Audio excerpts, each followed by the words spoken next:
The sun has not yet risen. A cool mist lies quietly over the green hills of a distant land, long before clocks ticked, and city streets bustled in a stone-walled monastery tucked behind fields and forests. A hush hangs in the air, a hush deeper than silence, the kind that has settled for centuries. In this moment before dawn, we begin our journey, not with kings or knights, but with men in robes who whispered to God and moved through life in rhythm with the bells. This is the world of the medieval monk, and not the dramatic world of political power, grand relics or fiery sermons, but the soft, hidden hours, those quiet morning rituals that shaped their days. When most of the world still slept, monks were already awake, drawn from their beds not by alarm clocks or obligations of labor, but by devotion to a deeper rhythm. Their lives were built around ora et labora, to pray and to work. But those words weren't just ideas. They were actions repeated with quiet discipline every single morning, year after year. Monasteries weren't always majestic places. Some were simple stone buildings, cold in winter, bare in decoration, filled only with wooden benches, handmade candles, and the ever-present scent of beeswax and parchment. Yet within these walls lived a group of men who believed that every small action, washing hands, grinding ink, tending to the sick, was a form of worship. And their mornings reflected that belief with slow, sacred routine. To modern minds, their lives might seem repetitive, even dull. But that repetition was the point. The morning began not with chaos, but with order. The first bell, matins, cut through the still air. Sometimes as early as 2 or 3 a.m., a hollow sound echoing across stone cloisters, calling weary monks from their sleep. They rose, not in protest, but in silence. No words, no yawns, just the sound of sandals on cold stone floors. It's tempting to imagine this life as distant, unreachable. But there is something deeply human here too. The struggle to stay awake. The feel of icy water splashed on the face, the warm light of a single flame in the chapel, the soft creak of wood as someone kneels to pray. In those details, the monks become familiar, not ancient relics of a lost world, but real people moving through real mornings. What makes this life so compelling is not its drama, but its quiet persistence. A monk's morning wasn't just about getting things done. It was about becoming someone. Through prayer, they shaped their minds. Through work, they shaped their world. Whether copying ancient texts or sweeping the floor, every motion had meaning. Even meals were more than nourishment. They were acts of humility and reflection, often taken in silence, sometimes while another monk read from scripture. In this series, we will walk with them, not as scholars or tourists, but as silent observers in their shadowed halls. We will listen to the bells that shape their hours. We will feel the rough linen of their habits, smell the bread warming in the kitchens, and stand beside them as the first rays of dawn filter through stained glass. This is not the story of saints and miracles. It is the story of the ordinary monk, the brother who walked slowly, prayed steadily, and believed that every morning held a chance to start again. Let us begin long before the world awakens. Before the first hint of light touches the sky, the soft sound breaks the silence. It is not loud. It does not startle. It simply begins with the low, deliberate toll of a bell. Its voice is old. It has rung for generations. And with each echo that drifts across the cold stone, the monastery breathes in the silence of another morning. This is matins, the very first prayer of the day. The first bell is not just a sound, it is a calling. Outside, the world remains dark and still. The air is heavy with dew. Trees stand in quiet silhouettes. Somewhere, a bird stirs but does not yet sing. Even the wind hesitates. All of nature seems to wait, as if listening. Inside the monastery, the shadows of stone columns stretch across the floor. The warmth of day is hours away, and the chill wraps around the robes of men who move like whispers. These are monks, men who have given their lives to silence, devotion, and rhythm. A single candle flickers in the hallway, casting golden shapes across the walls. Footsteps fall softly on the worn flagstone path. The monks do not speak. They do not need to. This is the hour of God, when the soul begins its journey. Before the body has fully awakened, and this first hour, the heart listens more than the lips speak. The first monk to rise may be the sacrist, the keeper of sacred things. His day always begins before the others. In the dark, he moves quietly through the halls, past wooden doors that have remained unchanged for centuries. He checks the lamps. He readies the incense, his hands ashore. The chill bites at his fingers, but he does not complain. His work is a prayer. And then with practiced care, he pulls the rope. The bell above, housed in the stone tower, swings into motion. Its sound moves out across the hills. Farmlands hear it in the distance. Travelers on the road turn their heads. Animals in the barn shift their weight. And inside the monastery, the others stir. The monk's self, his room is simple. A wooden bed, a straw mattress, a rough wool blanket. No decorations, no clutter. A cross above the door. Perhaps a small shelf with a single book. When the bell rings, he rises slowly. Not with groaning or haste, but with a kind of quiet respect. He folds his blanket. He places his sandals on. His robe, plain, brown, scratchy, is pulled around his shoulders. He pauses just for a moment and bows his head. There is no rush, but there is no delay either. The rhythm is firm like the beat of a heart. He steps out into the hall where others are already moving. No one speaks.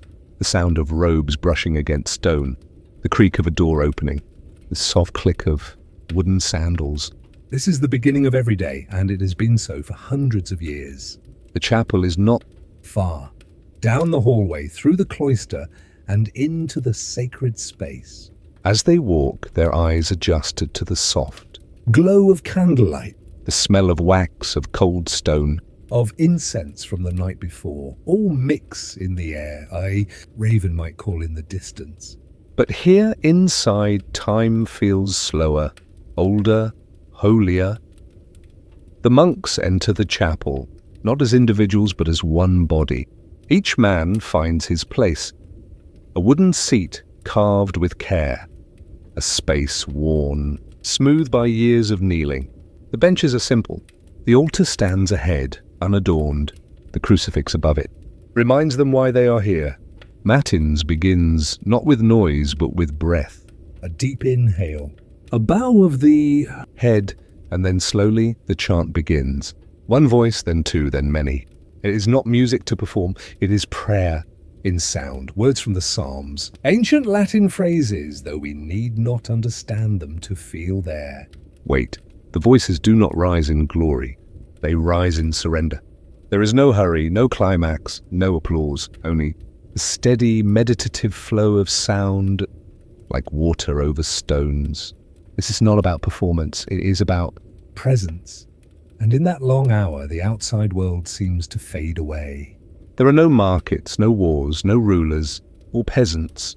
Only men and their God together in the dark. For the monks, this early hour is not the hardest, but it may be the most sacred. In the stillness before dawn, they are closest to their purpose. They are not distracted by hunger or fatigue. They are not yet pulled into the work of the day. This is the clean slate, the spiritual beginning. Sometimes during matins, a monk may struggle to stay awake. His head dips. His body sways. The cold helps him return. The discipline is not cruel because it is gentle but firm. They are human after all.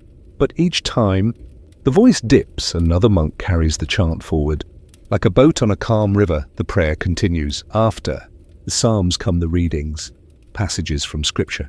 Words about light in the darkness, about sacrifice, about the eternal. The monk who reads speaks slowly, clearly, without emotion. Not because he does not care, but because the words must stand on their own. They have weight. They do not need decoration. And then silence. Again, deep, vast and holy.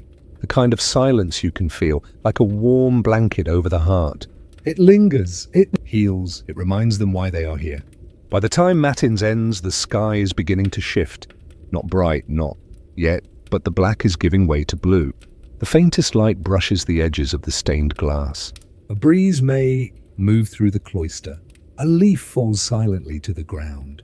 The monks rise slowly. Some stay to pray longer. Some move toward the next part of the day. Perhaps private study, perhaps Lord's the second prayer. But for now they have stepped out of the night and into the quiet promise of morning. Matins is more than a service. It is a ritual of remembering. It says, we are here. We begin again. We belong not to the noise of the world, but to the rhythm of the sacred. And so each day, with that first bell, the monastery is reborn. The path back to the cell is no longer cold. The footsteps are no longer uncertain. The day ahead may bring labor, hardship, or hunger, but for now, the soul is at peace.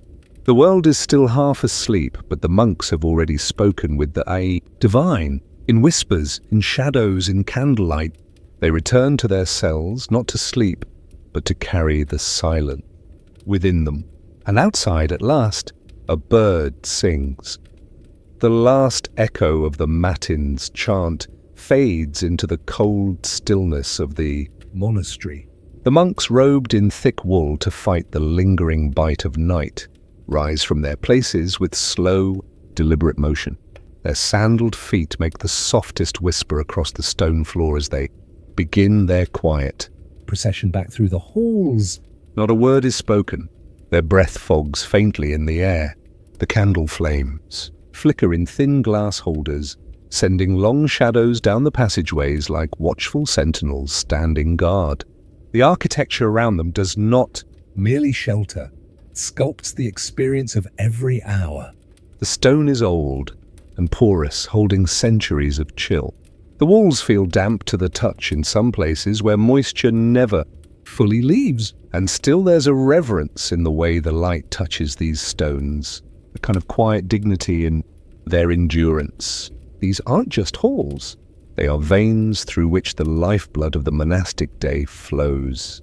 The cloister is the first threshold the monks cross. It is a square of calm enclosed by arches, each one framing the dark courtyard beyond. During the day, sunlight dances on the flagstones, but now it is only the moon that paints them pale.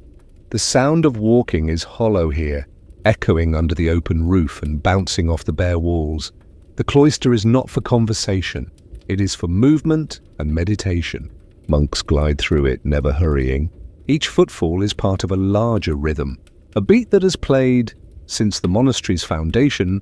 Stones were first laid. In the center of the cloister, a single tree reaches upward, limbs thin and still against the night sky.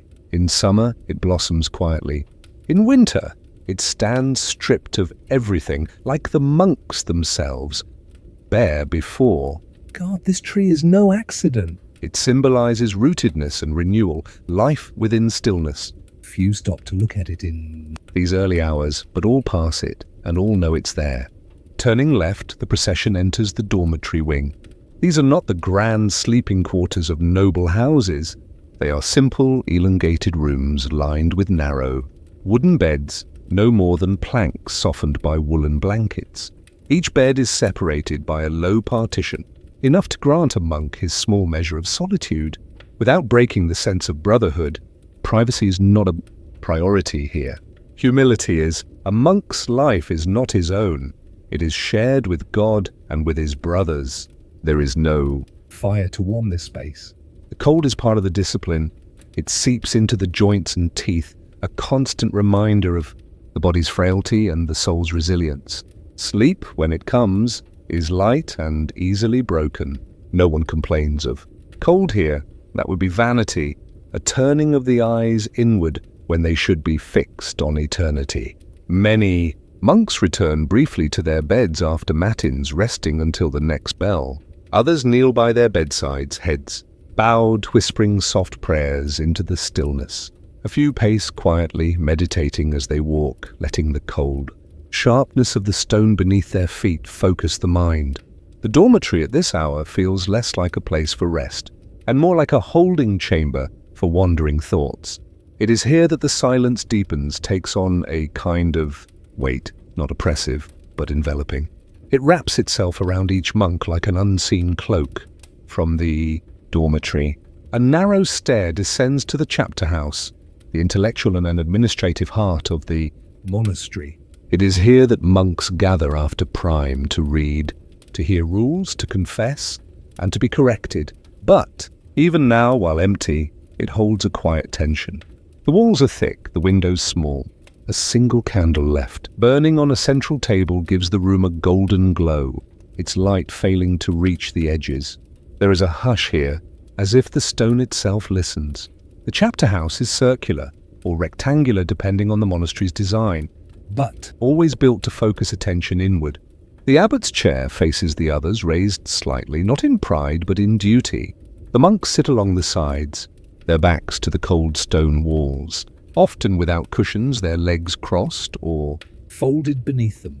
When they gather later in the morning, it will be to speak honestly about failure and seek guidance for the day, but for now, it waits. A space of potential, of reflection, yet to be spoken aloud. Back. Through the passageways, the candles continue their soft, flickering vigil. Their wax drips slowly, each drop a tiny heartbeat echoing the stillness. The smell of melted wax mingles with the faint, earthy scent of stone and age. In one corner, a brass lantern swings gently from a hook, stirred by some unseen current of air. Its creak is the only sound for several minutes. This quiet is not emptiness, it is presence. It is filled with memory and devotion, shaped by generations of men who walked these same paths, whispered the same prayers, fought the same inner battles. Each stone, each doorway, each chill breath contains traces of them, not as ghosts, but as echoes in the great silence of this life. The refectory, the dining hall, remains empty for now. Its long wooden tables are clean and bare, benches tucked neatly beneath them. But even here, the mood of the monastery persists. Meals are taken in silence, broken only by the voice of one monk reading aloud from scripture or the life of a saint. The echoes of those readings seem to linger in the rafters, waiting for the next story to fill the space. Along the hallway outside the refectory, tall shelves line the walls, holding the few books the monastery possesses. Illuminated manuscript, handwritten by monks in the scriptorium, rest beneath, cloth to protect them from dust. Some have gold leaf edges that catch the candlelight and gleam softly like silent praise captured in ink and parchment. These books are more than knowledge. They are acts of worship, labors of patience and devotion. Further down, the lavatorium sits quietly.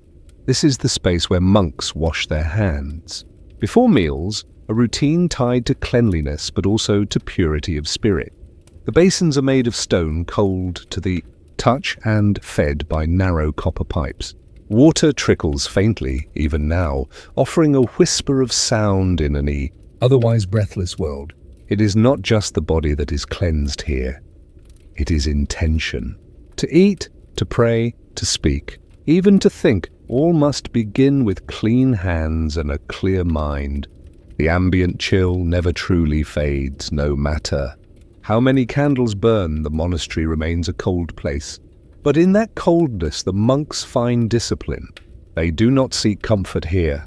Every discomfort becomes a tool to remind, to refine, to strip away distraction. Even the act of walking through these spaces becomes a kind of prayer. You feel it in the air that this is not just a building, it is a vow-made stone.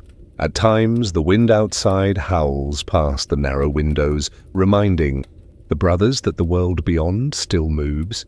Farmers waking in their cottages, dogs barking in distant yards, merchants preparing carts for the road. But none of that enters here. The monastery is apart. It is a sanctuary not only from sin but from noise. A place where each hour is shaped by ritual, each breath shared with God. It is difficult for outsiders to understand the power of this silence, this architecture of restraint. But for the monk it is everything. The stone is not merely cold, it is clarifying. The candlelight does not simply illuminate, it sanctifies. The echo of footsteps is not loneliness, it is rhythm. Each space teaches, each room is a verse in a living scripture that is never read aloud but always lived. And so the monks continue their quiet passage. They move like shadows beneath the arches, their bodies wrapped in layers, their thoughts turned inward or upward. The world outside might measure time in coins and harvests and voices, but here time moves with bells and breath. The monastery is a clock that ticks without ticking, marking time not by noise, but by stillness, the final corridor before Lourdes leads past the infirmary. Even here, where suffering dwells, the mood is subdued, dignified. Beds are spaced evenly, each attended by a simple stool and a small chest. The sick are cared for in silence, the way one might tend to a sacred flame. Healing is not rushed. Time in all its eternity seems to stretch just a little longer here. The morning has not yet begun in the eyes of the world, but within these walls much has already stirred. Prayers have been offered, hearts examined, silence honored. The cold stone has shaped their walk, and the candlelight has lit their path. The monastery, in its quiet, cold beauty, holds its breath in readiness for the day. And in that held breath, the soul listens, not for noise, but for meaning. The stillness lingers in the air like dew on stone. Matins has passed, and the soft murmur of chants has faded into memory. Outside, the first blue tinge of morning begins to touch the edges of the monastery's walls. But within, the world remains dim, the corridors hushed in sacred quiet. Cloaked figures move as one, robes brushing the stone floors, sandals whispering against the cold slabs. They are headed toward the lavatorium, not to prepare for battle, nor for display, but for something quieter, something far more ancient, the sacred act of washing. The lavatorium is no grand sanctuary, and yet it is holy. It lies along one side of the cloister walk, a long and narrow chamber, where light struggles to find its way in. Its walls are of the same grey stone as the rest of the monastery, cold, damp, and streaked with the age of centuries. Along one wall, a trough carved from thick, worn stone runs the length of the room, fed by spouts crafted into the shapes of open-mouthed beasts or simple lead pipes. Beneath them, the basins glisten faintly with the remnants of the last rinse, not with soap, but with purpose. The monks enter one by one or in small clusters, each step precise, each movement contained. They do not speak. They do not need to. In this place, silence is not absence, is presence. Every sound becomes amplified, the distant drip of water, the shifting of fabric, the slow draw of breath. It is in these details that the lavatorium reveals its power, not through grand architecture, but through ritual and repetition. At the basin, a monk bows slightly. His hands rise together and extend under the flowing stream. Rough from labor and winter's wind, calloused yet reverent, he does not splash water onto his face with haste. There is no indulgence here. Instead, the act is measured, graceful. Water slides over his fingers and down his wrists, cleansing not only skin but something deeper, a symbol perhaps of washing away pride, distraction, or the residue of dreams. Another monk stands beside him, mirroring the act, and yet each is alone in thought, inward in spirit.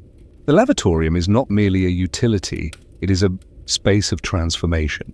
For the modern eye, it may seem simple, just washing, but for the monk, this ritual is embedded with meaning. In Benedictine tradition, physical cleanliness echoes inner purity. It is not about vanity or appearance, but about resetting the soul for the day's labors. Washing is a spiritual act, performed in silence to quiet the self before service begins. The water itself is sacred in a way. It is drawn from nearby springs or rain-fed cisterns, channeled carefully through medieval ingenuity. In summer, it runs cool and refreshing. In winter, it bites the skin like tiny needles. Yet no one flinches. To reject the water is to resist humility. Monks endure the cold not as punishment, but as discipline, a reminder that comfort is not the goal.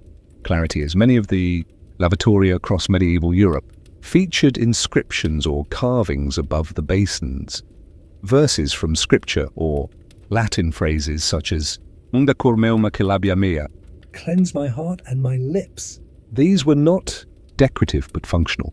They reminded each soul that the body was the house of the spirit, and that each action, even the smallest, should be done in mindfulness of that reality. It is just before the first meal, and hunger is beginning to thrum gently beneath the ribs. But still the monks do not rush. Some dry their hands with linen. Cloths hung neatly nearby. Others let them drip dry in the cold air. A few pause to look through the narrow, arched window where morning light finally pierces through, catching in the mist rising from the damp stone. That light, their faces are revealed, serene, weathered, youthful, old, all marked by the same quiet purpose. In this chapter of their day, the monks have not spoken a word, and yet a great deal has been said. The way a man washes can tell you who he is. There is a reverence in slowness, a holiness in simplicity. Each movement says, I am present, I am awake, I am ready. The lavatorium is the monastery's hidden heart, where intention meets habit and where the ordinary becomes sacred. Outside this chamber, the world may shout with the sounds of markets, of arguments, of horns and hooves. But here the only sounds are of water, of breath, and of stillness. The lavatorium teaches a lesson many of us forget, that sacredness is not found only in grand rituals or towering cathedrals. It can be found in the gentle washing of hands, the quiet between two breaths, the stillness before a meal. As the monks leave one by one, their footsteps again echo in the corridor. Their faces are wet but calm. Their sleeves are darkened from the rinse. Their hands clean. They carry no perfumes, no ornaments, only the echo of the silence they just emerged from. And with them, they take the essence of this moment into the rest of their day, the discipline of silence, the grace of ritual, and the belief that even the smallest acts done with devotion are steps toward heaven. The dim light of early morning still clung to the stone corridors as the monks began their slow and silent procession toward the lavatorium. Their feet moved in near-perfect rhythm, the hem of each robe brushing lightly against the flagstone floor. No words were exchanged. There was no need. This was not a time for speech, but for stillness. And the lavatorium, a space of water and carved stone, welcomed them with the quiet dignity of centuries past. The lavatorium was not a grand chamber. It did not call attention to itself with gilded icons or sweeping arches. Yet it held within its quiet walls a power far beyond its modest design. It was usually positioned near the refectory, the monks' dining hall, following the rule of Saint Benedict that emphasized cleanliness before meals, but its importance extended well beyond hygiene. In the medieval monastery, washing was more than an act of physical cleansing. It was a sacred pause, a moment of interior silence, a deliberate washing away of the self. The lavatorium itself was a long, narrow space open to a cloister or nestled just alongside it. Its walls were thick and cool, often damp with the scent of stone and water. Along one side ran a low, continuous basin, carved from the same rough stone that formed the monastery's foundations. Bronze or iron taps, sometimes shaped like the heads of animals or saints, released water into the trough below. The water flowed in a thin, steady stream, neither hurried nor wasteful. Each monk approached in turn, dipping his hands into the cold, clear current, moving with the solemn grace of ritual. There were no mirrors here, no chance to glimpse one's reflection or dwell upon vanity. That was by design. The Lavatorium was not a place to see oneself, but to let the self dissolve. The hands were washed, not to appear clean, but to become clean inside and out. Some monks would scoop the water gently over their faces, letting it drip down in silence, eyes closed as if in prayer. Others would rub their fingers slowly together, tracing the outlines of their palms as though remembering each act they had committed with those hands. Washing here was not rushed, it was not casual. It was a meditation in motion. The soundscape of the lavatorium was delicate and minimal. The soft splash of water, the occasional creak of wood beneath a shifting foot, the whisper of a robe brushing past stone. Sometimes a bird would call from the cloister beyond, its song made sacred simply by entering this place. The water's flow seemed endless, fed by a cistern or nearby stream designed with clever medieval ingenuity to remain fresh and unpolluted. Monks maintained these systems with the same care they gave to manuscripts and relics. For clean water was a gift, rare in the outside world, but preserved here in faithful stewardship. There was often a towel rack near the entrance, long pieces of linen hanging neatly from wooden pegs. The monks dried their hands with careful precision, folding the fabric afterward and hanging it, just so, leaving no trace of their use. Cleanliness was never a matter of pride, but of readiness, for prayer, for labor, for communion. Each action in the lavatorium prepared the body for what the soul must soon undertake. The rule of Saint Benedict, the foundational guide of monastic life, mentioned washing only briefly, yet practice, it became a deeply ingrained custom. The act of washing served as a liminal space between sleep and work, between the inward turning of prayer and the outward acts of service. It allowed monks to center themselves, to shake off the remnants of night, to remember their purpose. For new initiates, the younger, novices just entering monastic life, the lavatorium could feel strange at first. The silence, the ritual, the coldness of the water, all were unfamiliar. But over time, they too would come to understand. Here, in this space, time did not rush forward. It held its breath, and as hands were washed clean, so too were doubts, distractions, and the noise of the outside world. The lavatorium also served as a mirror of the monastery's values. Its design was practical, unadorned, and enduring. Monks did not need luxury to feel blessed.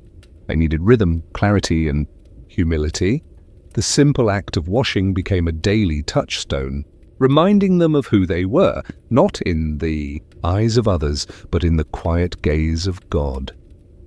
Outside the lavatorium, the rest of the world would be stirring in disorder, noisy markets, muddy roads, clanging blacksmiths, shouting vendors.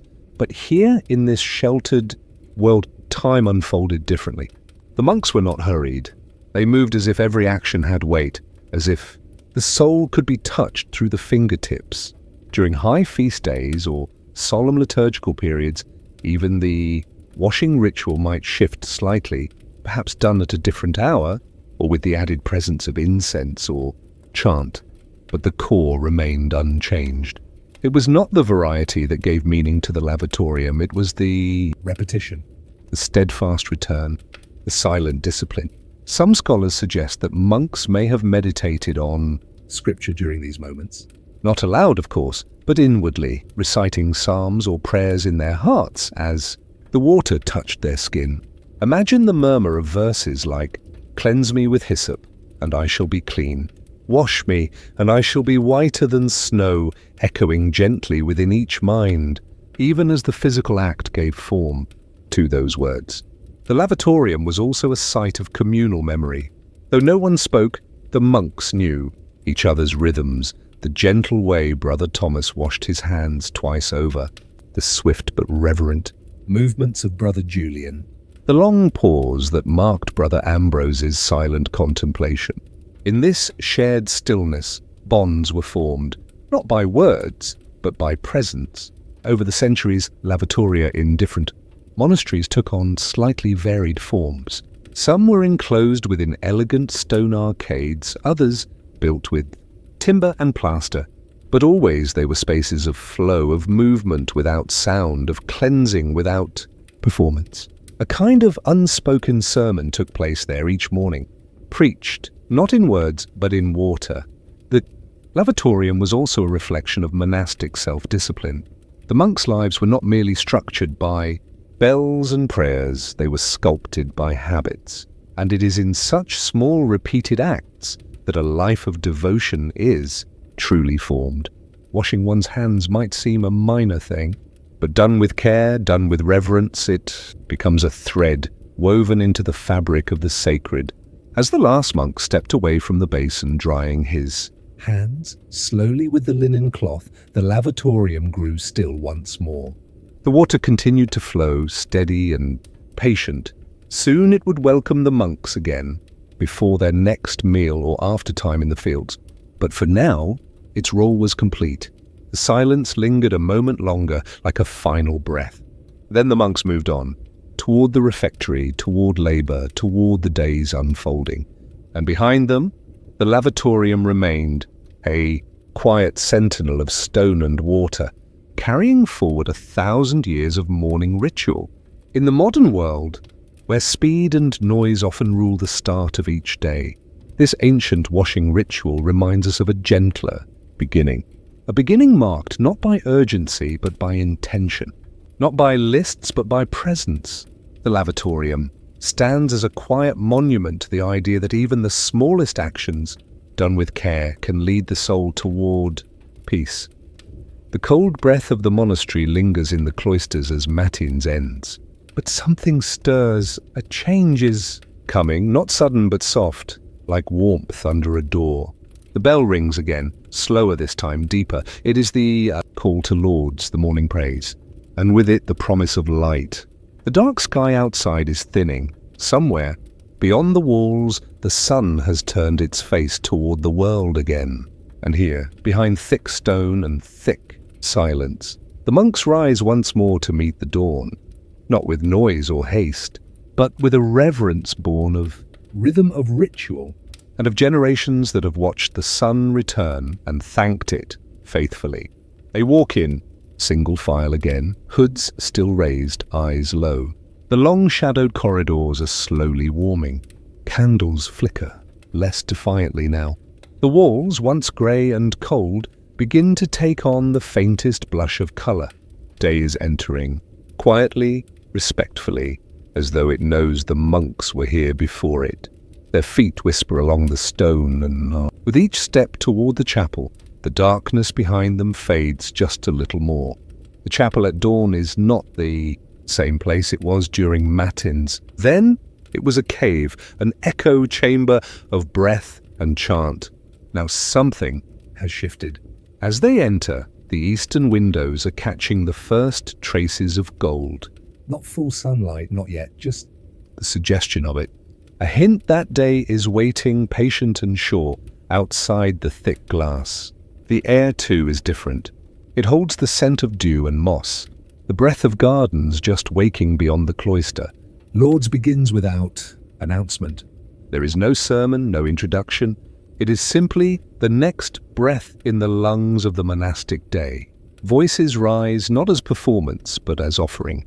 This time, they do not blend into darkness, but into light. It filters through the coloured glass above, touching robe and floor, shoulder and cheek. The monks do not look at the windows. They do not pause for beauty, and yet they are surrounded by it, bathed in it. The sun, in all its early quietness, has become their audience. Birdsong begins in the courtyard beyond the chapel walls. At first it is faint, distant, a thin thread of melody on the breeze, but it grows as though the birds too have been summoned by the bell.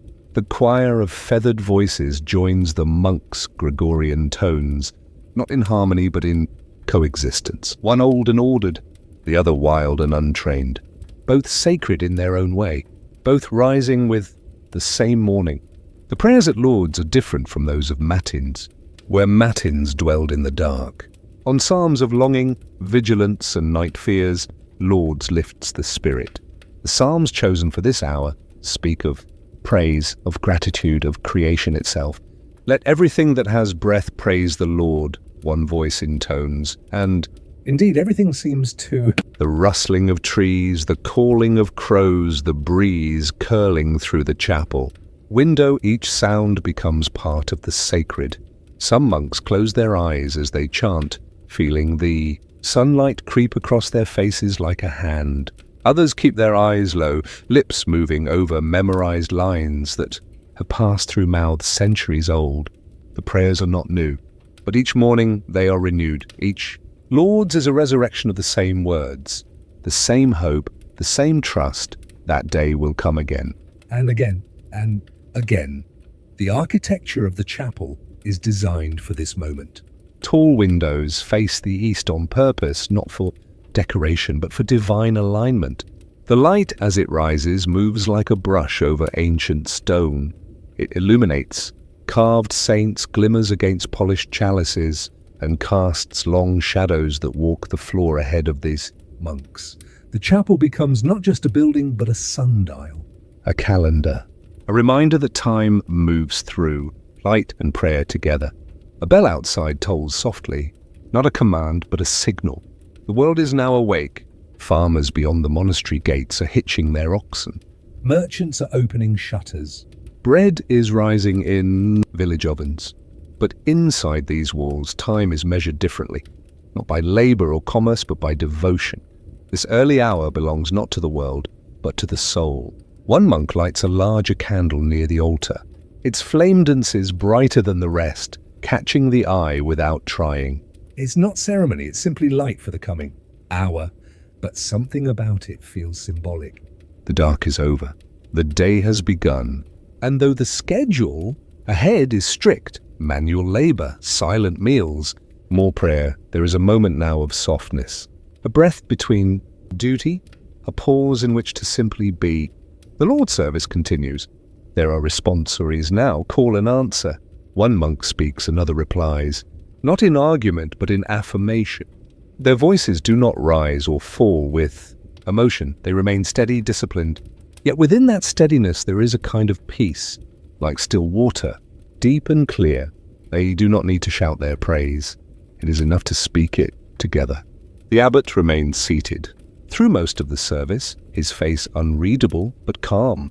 He has heard these words longer than most, yet he listens each time as though for the first. Not out of curiosity, but out of reverence. He knows that Lord's is not about novelty. It is about constancy, like the sunrise, like the turning seasons, like faith itself. By the final hymn, the chapel is no longer dim. It is fully alight. Sunbeams now cut through the upper windows, striking the floor in warm gold. Dust dances in the air, visible only in light. The monks bow in unison, a single motion like grass in the wind. The hymn ends. There is silence. A silence not empty but full of light and breath and presence. They do not speak as they leave. The rules forbid it. But in their faces, those few that glance upward, you see something tender. Not joy perhaps, not even contentment, but clarity, a kind of stillness that only comes after. Prayer and sunrise, a moment held before it vanishes. Back through the cloisters they go, robes brushing the floor, footsteps hushed. The sun outside now casts long golden slats across the gardens. Water in the fountain shimmers, leaves shine. The monastery is awake, and so are they, not just in body but in spirit. Before the next task begins, before breakfast, before chores, there is this one moment left. A monk pauses at the edge of the courtyard. He turns his face to the sun, just for a second. He does not smile, but he lets the warmth him, and in that quiet gesture is everything. A prayer without words, a connection without sound, a life lived in rhythm with the rising light. The last echoes of Lord's still linger in the air when the monks begin to move again, not toward books or prayer, but toward the simple, sacred rhythm of manual labor. As the chapel door swings, closed behind them, they do not speak. Voices are stilled now, but bodies wake. This is the hour when hands begin their own silent prayer. Outside, the light is gentler now, full and soft, spilling over the low stone walls of the monastery gardens. Mist still clings to the earth in thin silver threads. The dew is heavy on leaves and the soil is dark and fragrant, freshly turned from yesterday's work. In a narrow path between hedgerows, a monk steps forward, sleeves rolled, head bowed, not in worship, but in labour. And yet in this place the two are the same. He carries no plough, no great tools, just his own calloused hands and the quiet memory of the rule. Idleness is the enemy of the soul. Therefore the brethren ought to be employed at certain times in manual labour. The rule of Saint Benedict was clear. Work was not punishment. It was discipline, purpose, and worship, stitched into the day like thread in linen. In the garden, two monks stooped to plant the season's greens, onions, leeks, and late cabbages. They pressed their fingers into the soil, gentle as if blessing each seed. No one speaks. The only sounds are the soft pat of palms against the earth, the distant cluck of chickens near the coop, and the whisper of a breeze threading through the monastery walls. And under it all, the steady song of intention. These gardens are small but sacred. They feed the body and the soul. Rows are planned with care, edges neat, weeds pulled early with attention. For the monks, this labour is an echo of Eden, man returning to the garden, not to dominate it, but to serve. Even the act of weeding is sacred, a reflection of purging the self of pride, of temptation, of distraction. Elsewhere, in the stables, a different rhythm hums. A brother with broad shoulders brushes the flanks of a mule, murmuring soft Latin prayers, not to the animal, but to himself. The beast, accustomed to the slow calm of monastic life, twitches an ear, but does not stir.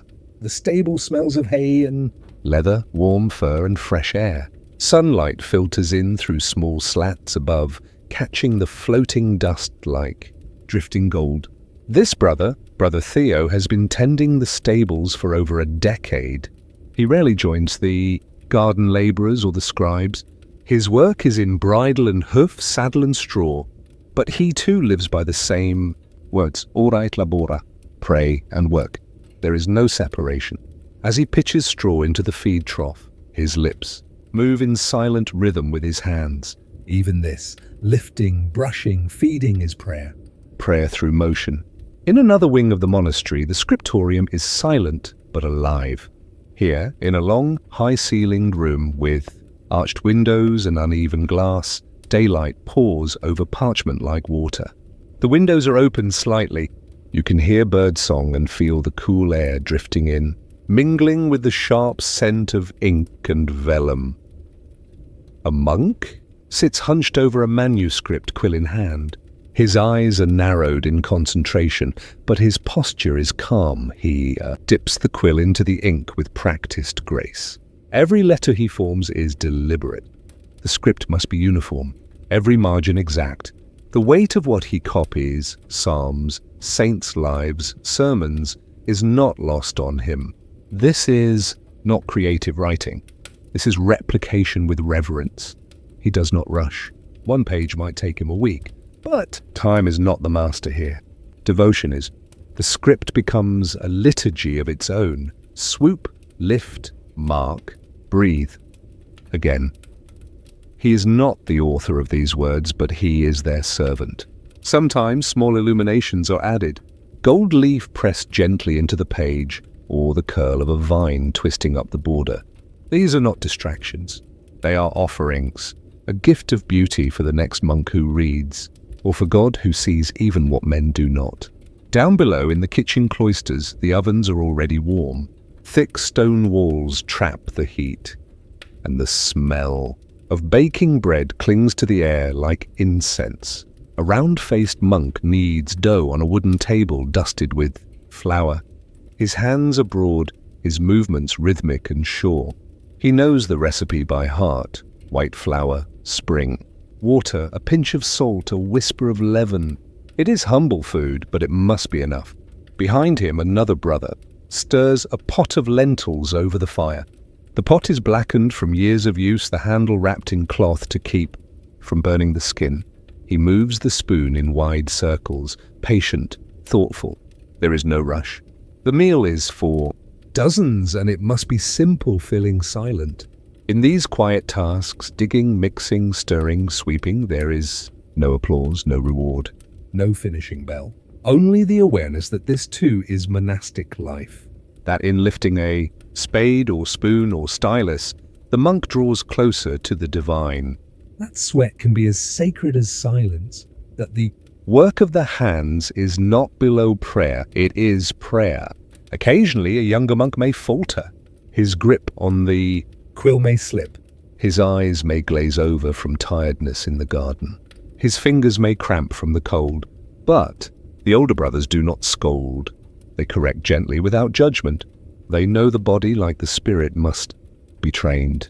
Endurance comes not in one day, but in seasons, like the harvest. And in return for this slow, daily labor, the monks receive something more than food or clean stables or copied pages. They receive order, peace, a rhythm deeper than time, a sense that the world is held together not by kings or armies or gold, but by simple hands, doing simple things again and again with love.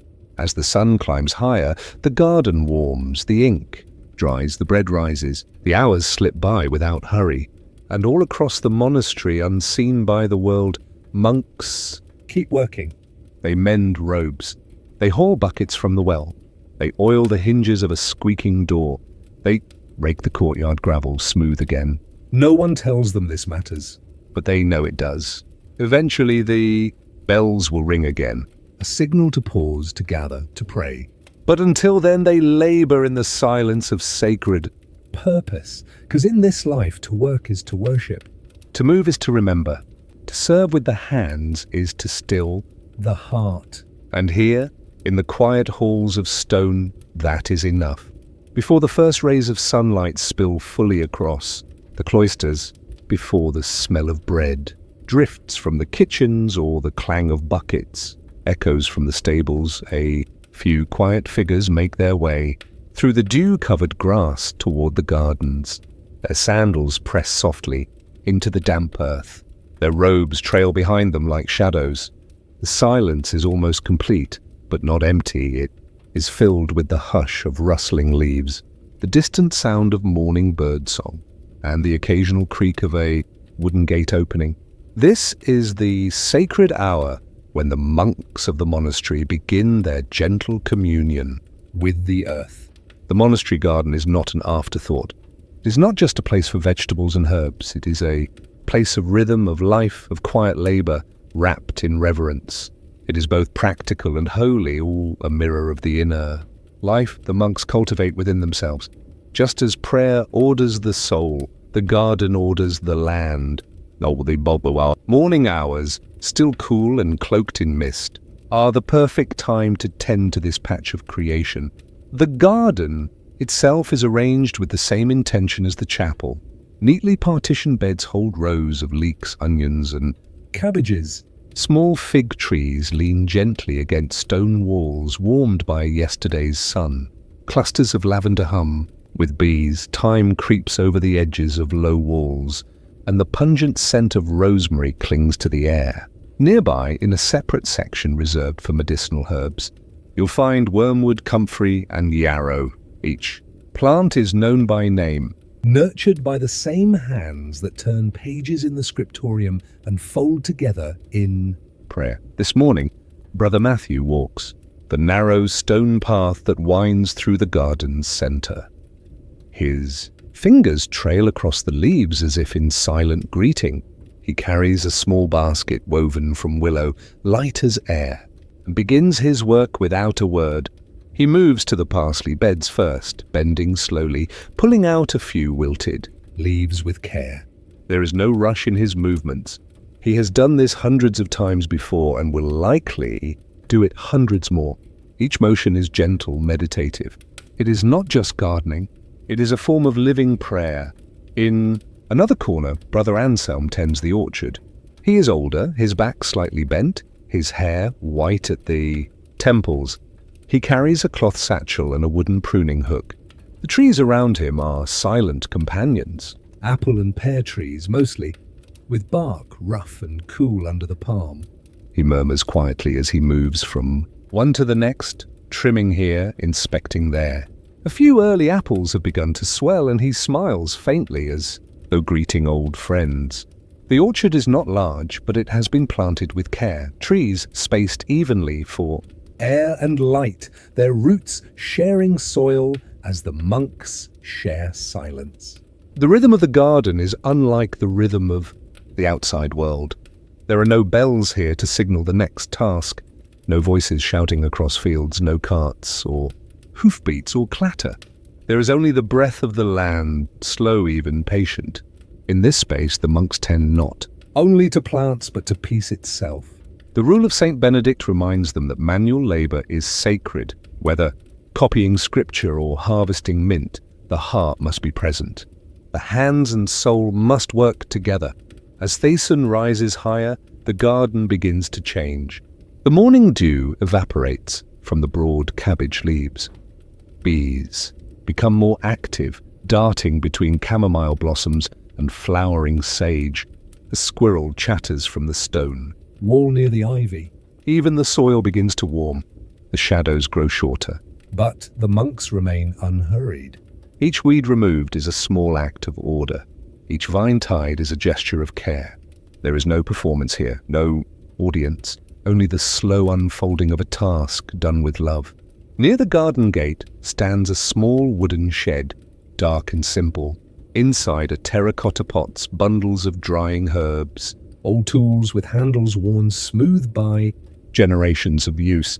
Here, tools are not replaced because they are old, but repaired because they still carry the memory of service. A spade once used by Brother Julian now rests in Brother Luke's hands. Time passes, but the rhythm remains. A few monks gather near the water trough now, rinsing their hands and splashing water on their faces. The act, while practical, is also ceremonial in its own way. The water is cool and clean, drawn from the same well that feeds the kitchens. As droplets fall back into the basin, they make soft, rippling sounds that echo gently in the morning air. From beyond the garden walls, a bell tolls faintly, a reminder that the hour is passing, that soon the monks will gather again for the next act of prayer or the morning meal. But no one rushes. There is no panic. They finish their tasks with slow dignity, placing trimmed herbs into baskets, returning hose to hooks brushing soil from their robes. As they walk back through the garden path, they pass the roses. They are not many, but they bloom brightly, white, pale pink, and soft yellow, just enough to offer beauty to the eye and fragrance to the soul. One monk pauses briefly and bows his head toward them in thanks, not worship, but gratitude, for color, for life, for the small wonders of morning. The garden becomes a metaphor if one is quiet, enough to notice. Weeds grow back and must be pulled again. Plants must be watered or they wither. Care must be consistent, quiet, unseen. So too the interior life. Monks do not speak of spiritual triumphs. They do not brag of holiness. Instead, they rise early, tend the garden, and return again tomorrow. Breakfast waits in the refectory, but the heart of the morning was here, among the rosemary and soil, under the buzz of bees, beside the rows of sage and lavender. The garden is not just a place to grow food. It is a monastery of leaves, a cloister of roots. It is the quiet room where peace grows, one leaf at a time. And when the monks finally leave it behind, there, sandals brushing against the grass, the garden remains, still humming, still fragrant, still sacred, for in this sacred space before the world fully wakes, the monks have already met the divine, not in thunder or flame, but in the green hush of life slowly blooming. The bell's tone shifts again. It is not the urgent ring of matins or the celebratory chime of lauds, but a steady, grounding rhythm, as if to say, now is the time to nourish what carries you. The monks file into the refectory, robes swishing gently against the stone floor, sandals scuffing faintly as they walk. The sky outside glows softly now, fully awake, casting pale amber light across the stained glass of the chapel's long windows. But within the refectory walls, it is not light or noise that dominates. It is stillness. The room is simple, long and cool. Wooden tables stretch out in lines, their surfaces worn smooth from countless meals with benches on either side. High above, beams of dark timber support the ceiling. A quiet canopy over a room full of discipline and devotion. The walls are stone, pale and rough, with occasional niches, holding candles or religious icons. A single crucifix watches over all from the far end. Not to intimidate, but to remind this is not a place to indulge. This is a place to honor. Before any food is touched, the monks stand in place, heads bowed. One among them, chosen for the day, steps quietly to the lectern, a simple wooden stand near the center of the room. In his hands, the day's reading, scripture, or the writings of church fathers, or perhaps something from the rule of Saint Benedict itself. He does not rush. He clears his throat softly, not to claim attention, but to prepare the breath needed for sacred speech. Then in a calm and measured tone, he begins to read. The words float out over the room, not loudly, but with presence. Passages from the Psalms, reminders of humility, encouragement to embrace silence and service. Man does not live by bread alone, the voice might say, but by every word that proceeds from the mouth of God. And so the monks eat the word before they eat the bread. Only when the reading has begun do they take their seats. No chair scrapes, no hands. Fumble. Each monk moves as if part of a larger body, a single intention spread across many limbs. Their bowls are wooden, their spoons simple. Their food is humble.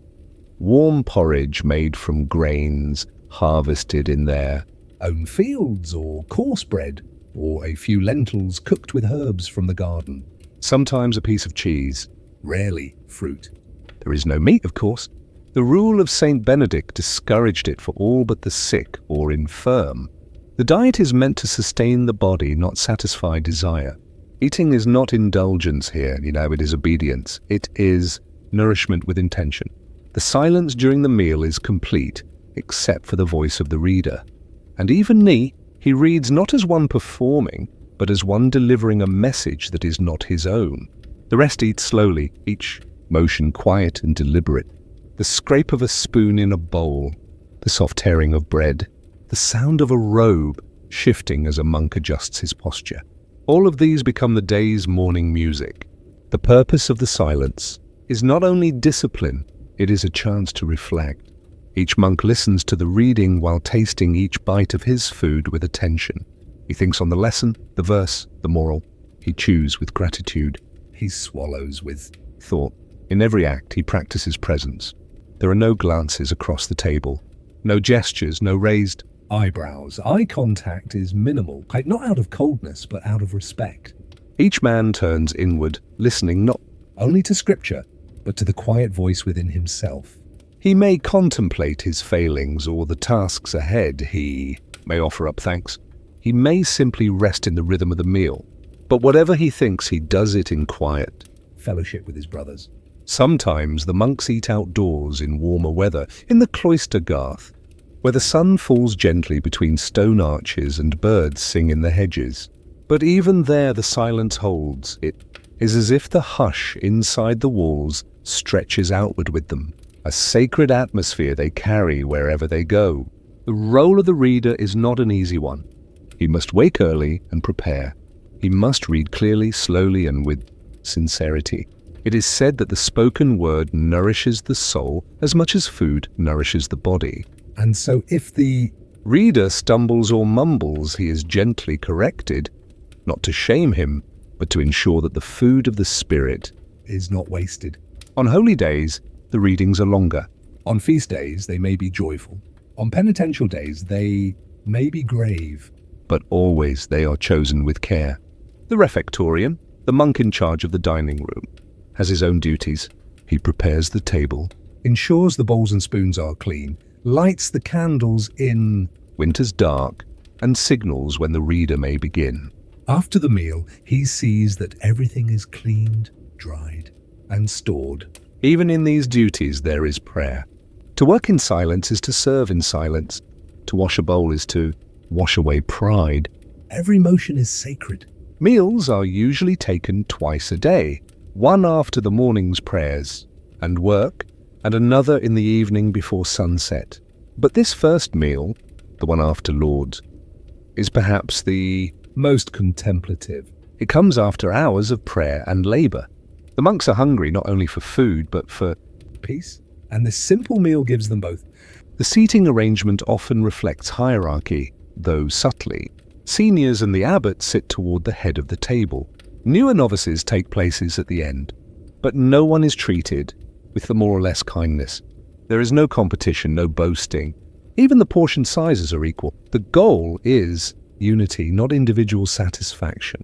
In some monasteries, small signs or hand gestures are used to communicate urgent needs without speech, a request for more bread, or the passing of a jug of water. These signs are taught carefully, like a language of their own, but most of the time they are not needed. The meal is short, efficient, and reverent. No one lingers, no one complains. After the final bite is eaten and the bowls are cleared, the monks rise together. The reader closes his book and steps down. A final short prayer is said, thanking God for the gift of sustenance. Then, as quietly as they came, the monks return to their day, to more work, more prayer, more silence. The refectory empties, the candlelight dims. The wooden benches sit in quiet again, but the silence lingers. It trails behind the monks like incense. It fills their thoughts as they return to the scriptorium, to the gardens, to the workshops. For in that half hour of hushed eating and sacred listening, something important has taken place. Not only have they eaten, they have remembered who they are. They are not individuals lost in private hungers. They are a community bound by purpose, rhythm, and vow. They are men who choose to listen more than they speak. Men who turn simple acts, eating, walking, reading, into offerings. In the world, beyond the cloister walls, meals may be loud affairs, full of chatter, laughter, arguments, stories. There may be boasting, jesting, distraction. But here, in the monastery, silence is not absence. It is presence. It is fullness. It is trust. To eat in silence is to believe that what is most important does not need to be said. And so each morning, the monks rise, pray, labor, and finally sit down to a meal that is more than food. It is a mirror of their life, simple, ordered, grateful, and quiet. They do not eat to forget themselves, but to remember. They do not feast to indulge, but to humble. They do not speak, not because they have nothing to say, but because they know that some truths are too deep for words. When the day's tasks grow heavy, the monks will remember this quiet. When tempers rise or fingers ache from cold work, they will recall the warmth of porridge, the steadiness of the reader's voice, the peace of eating without rush. The silence of the morning meal will carry them forward like a soft stone in the pocket, unseen but grounding. And so the refectory, like the chapel and the garden, becomes a place of prayer, a place of peace, a place where every spoonful is a chance to be still, to be grateful, to be small in the best of ways. To eat in silence is not to be alone.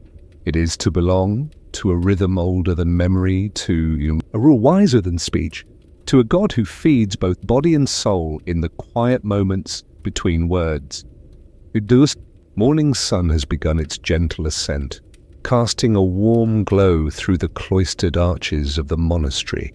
The dew is still clinging to the stone as the monks make their way across the garth, the green courtyard that rests at the heart of their world. Their steps are slow and deliberate, their sandals brushing against gravel paths with soft, rhythmical ease.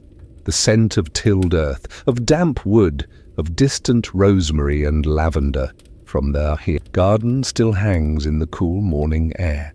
It is time for the chapter house. This is no ordinary room, nestled along the eastern wing of the cloister just off the church. The chapter house is a solemn, sacred space. It is where the monks will gather every day after their silent morning meal, not for prayer or work, but for another vital part of monastic life, community reflection.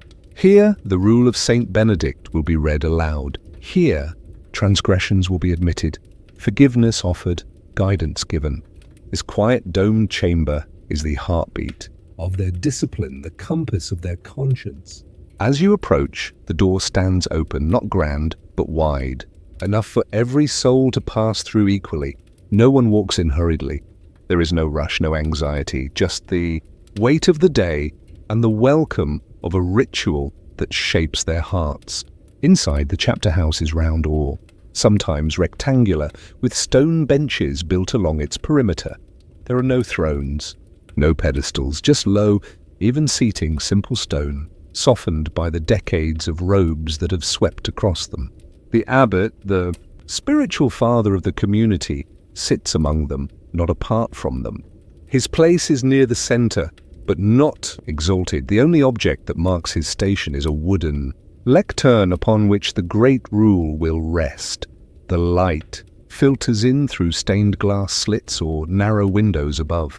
It dances across the worn stone floor like water in a stream. The monks settle silently into their places. You can hear the faint rustle of woolen robes, the distant caw of a rook beyond the cloister walls. The air is still, almost reverent, as if the walls themselves are listening. And then the voice begins. A monk rises with slow dignity and walks to the lectern. He is today's reader. In a clear but gentle voice, he begins to recite a chapter from the regular Sancti Benedicti, the Rule of Saint Benedict. Perhaps today it is chapter 4, the tools for good works, or maybe chapter 7 on humility. Each passage is chosen with care, its tone neither reprimanding nor lofty, but guiding like a hand in the dark, pointing gently toward the light. The words float in the air, simple and direct. You are not to act in anger or nurse a grudge. Do not repay one bad turn with another. Do not speak ill of others. You must honor everyone and never do to another what you do not want done to yourself. The monks bow their heads as the words wash over them. These are not abstract principles. These are the pillars of their lives. This rule governs how they speak, how they serve, how they think, even how they love. It is not a law book, but a mirror held to the soul. Once the reading ends, silence follows, not of emptiness, but of reflection. Then one by one, if needed, monks rise to speak. Sometimes, a monk may confess a small failure. Perhaps he overslept the vigil bell or allowed frustration to enter his heart during the morning's labors. He will not be scolded or cast out. Instead, the abbot listens with stillness, and the community holds space with gentle silence. A few words of counsel may be given, or a small penance, perhaps a day of extra kitchen duty or added time in scripture reading. The monk bows again, takes his place, and is forgiven, not merely by the abbot, but by the entire community. This is not a courtroom, it is a sanctuary of accountability, shaped by grace.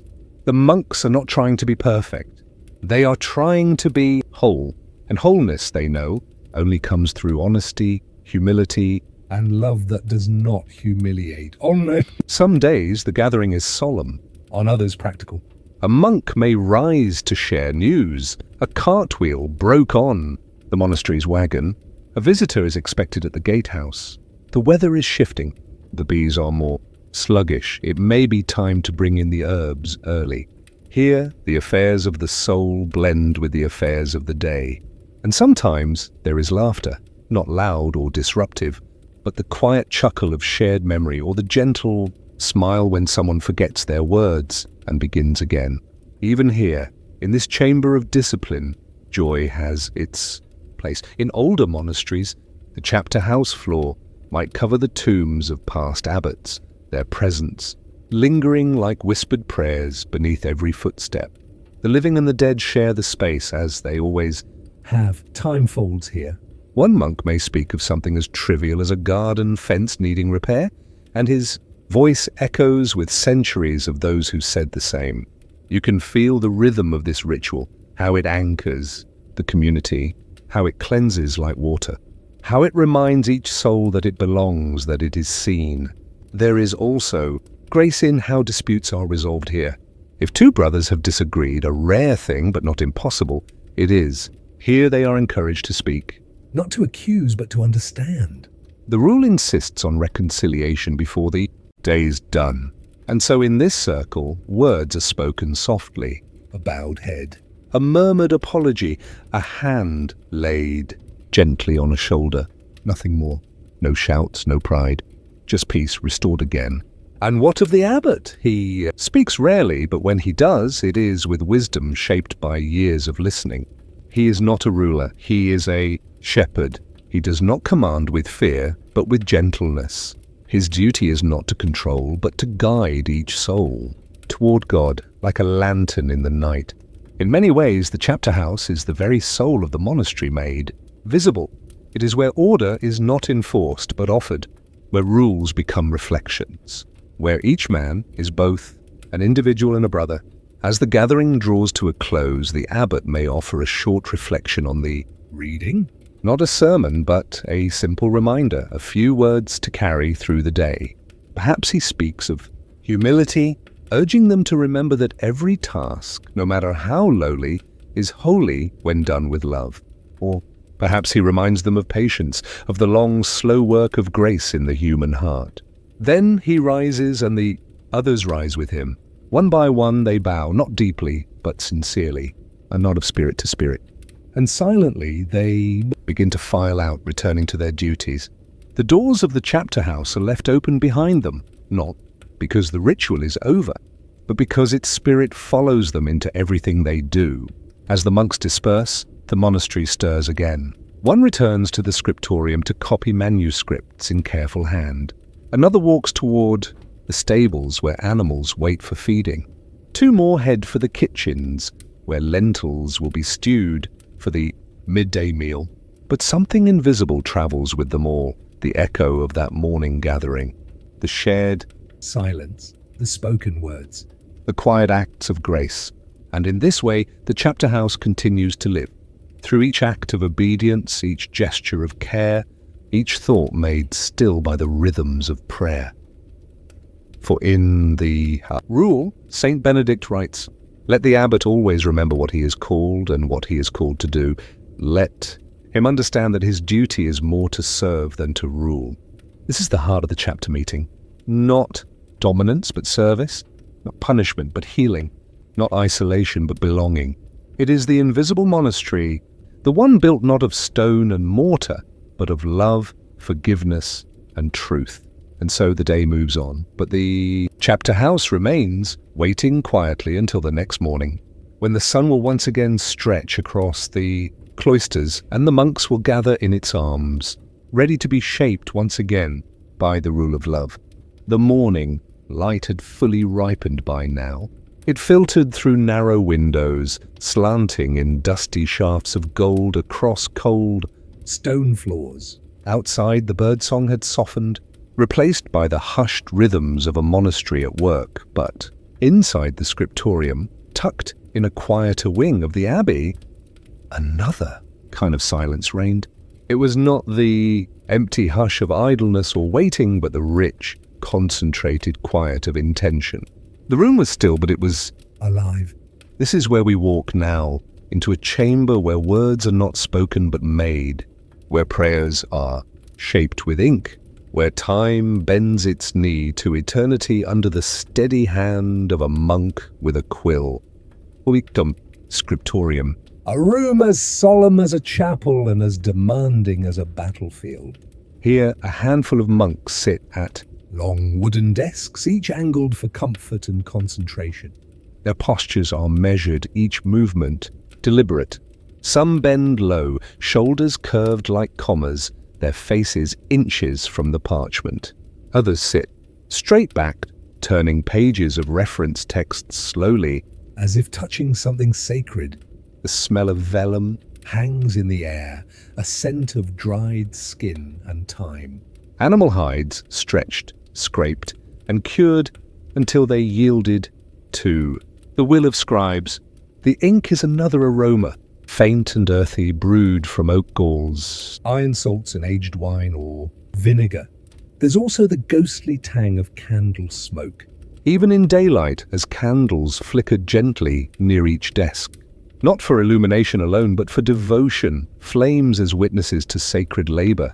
The work here is more than writing, it is transcription as meditation. These monks are not simply copying words, they are praying them into permanence. Let us watch Brother Anselm. He is the eldest of the scribes, his beard white as chalk, his fingers stained a permanent shade of blue.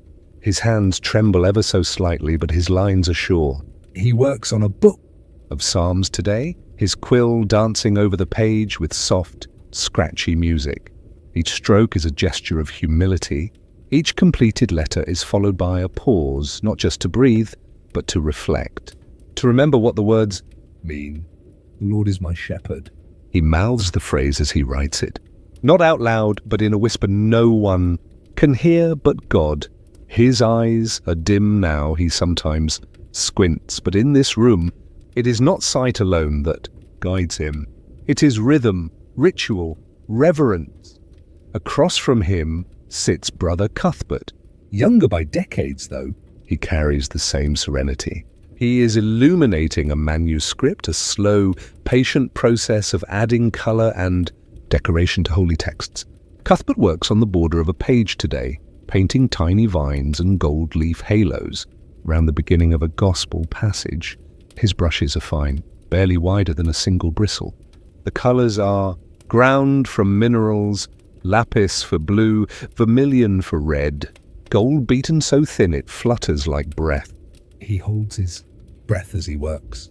Not from fear, but from awe. This is not art for praise, it is art as prayer. The flowers he paints may never be seen by more than a few eyes, but they bloom anyway, rooted in a faith that beauty is never wasted. In this space, even time moves differently. Hours pass like moments. The only clocks are the shadows, cast by windows and the eventual call of the bell, but no one counts the time. They count the words. The lines, the letters, the labors of the soul made visible. The silence is not total.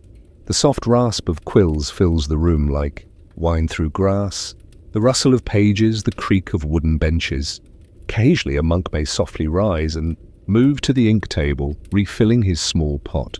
He bows his head slightly in thanks before returning to his seat. Words are precious here, even unspoken ones.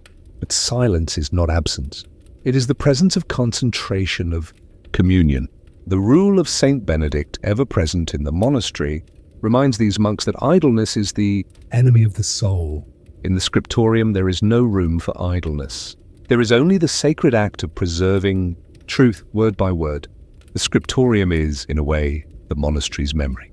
It is here that the wisdom of the Church Fathers is copied and saved. That scriptures are made eternal.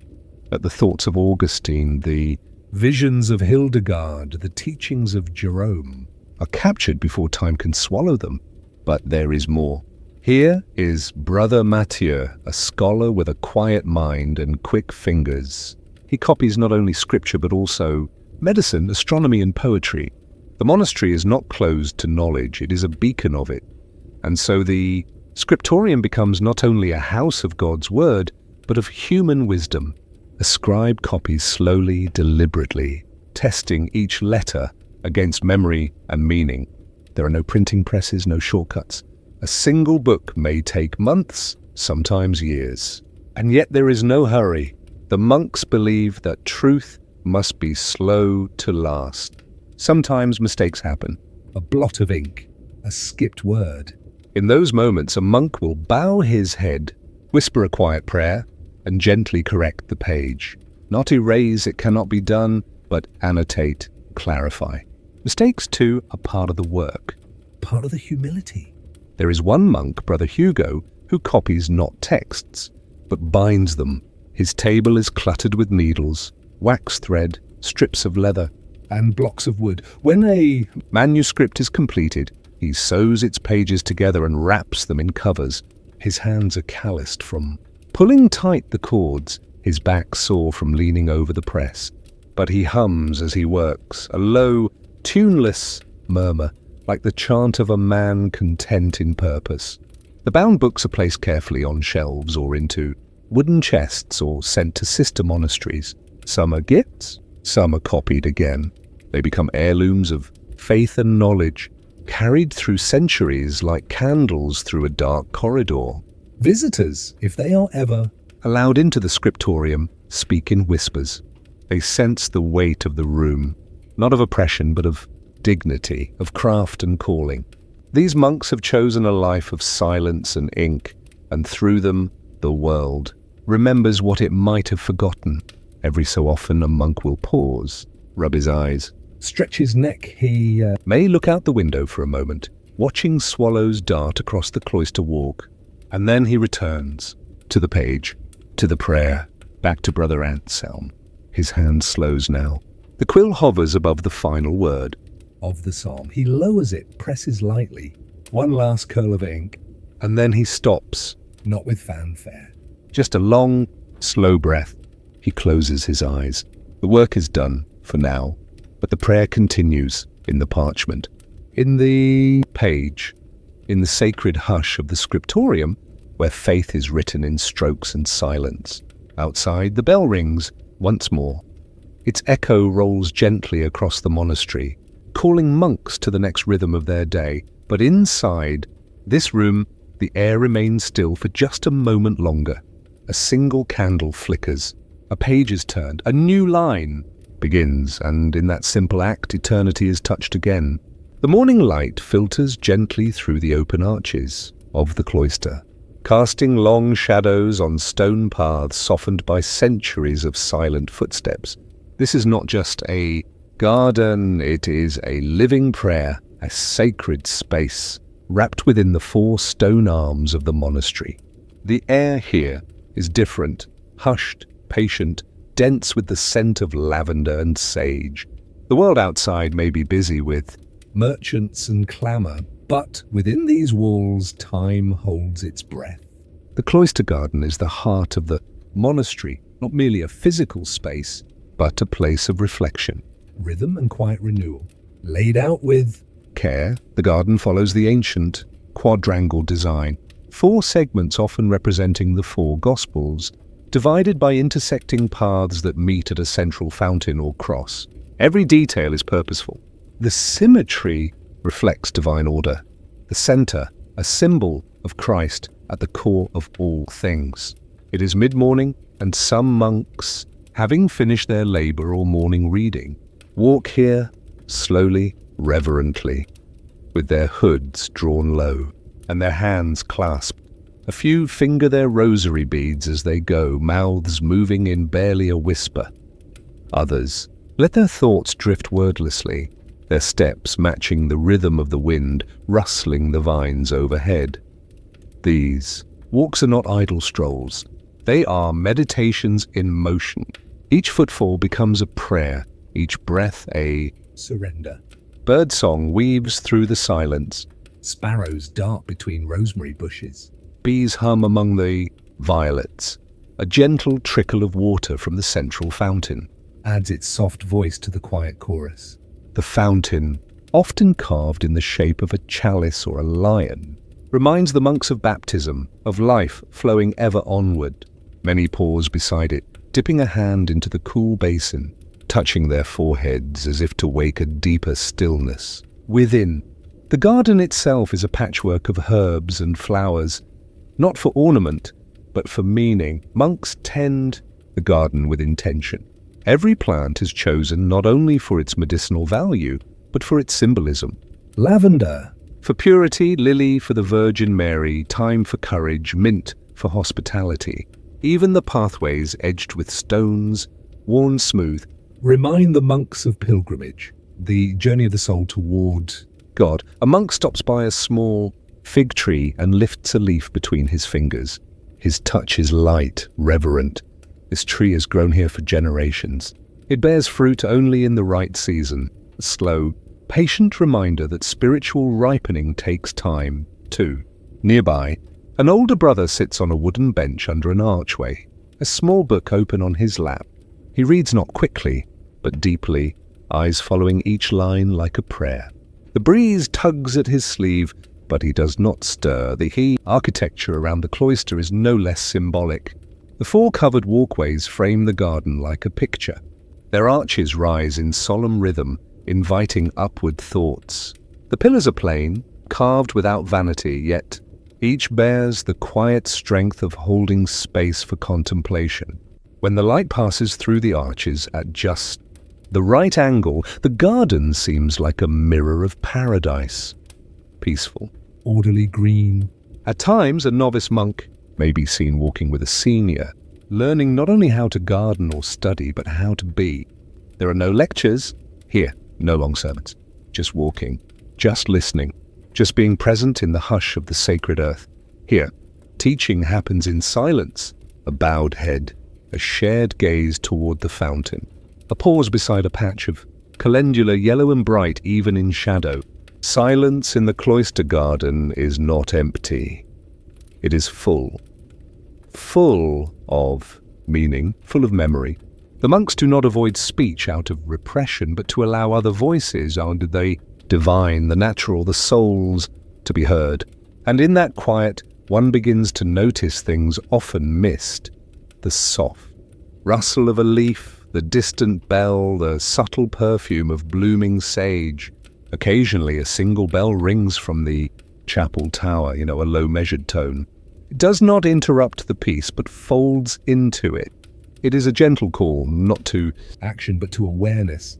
A reminder that every moment, even the simplest step, is holy. Some monks kneel in the grass at the garden's edge, tending the soil.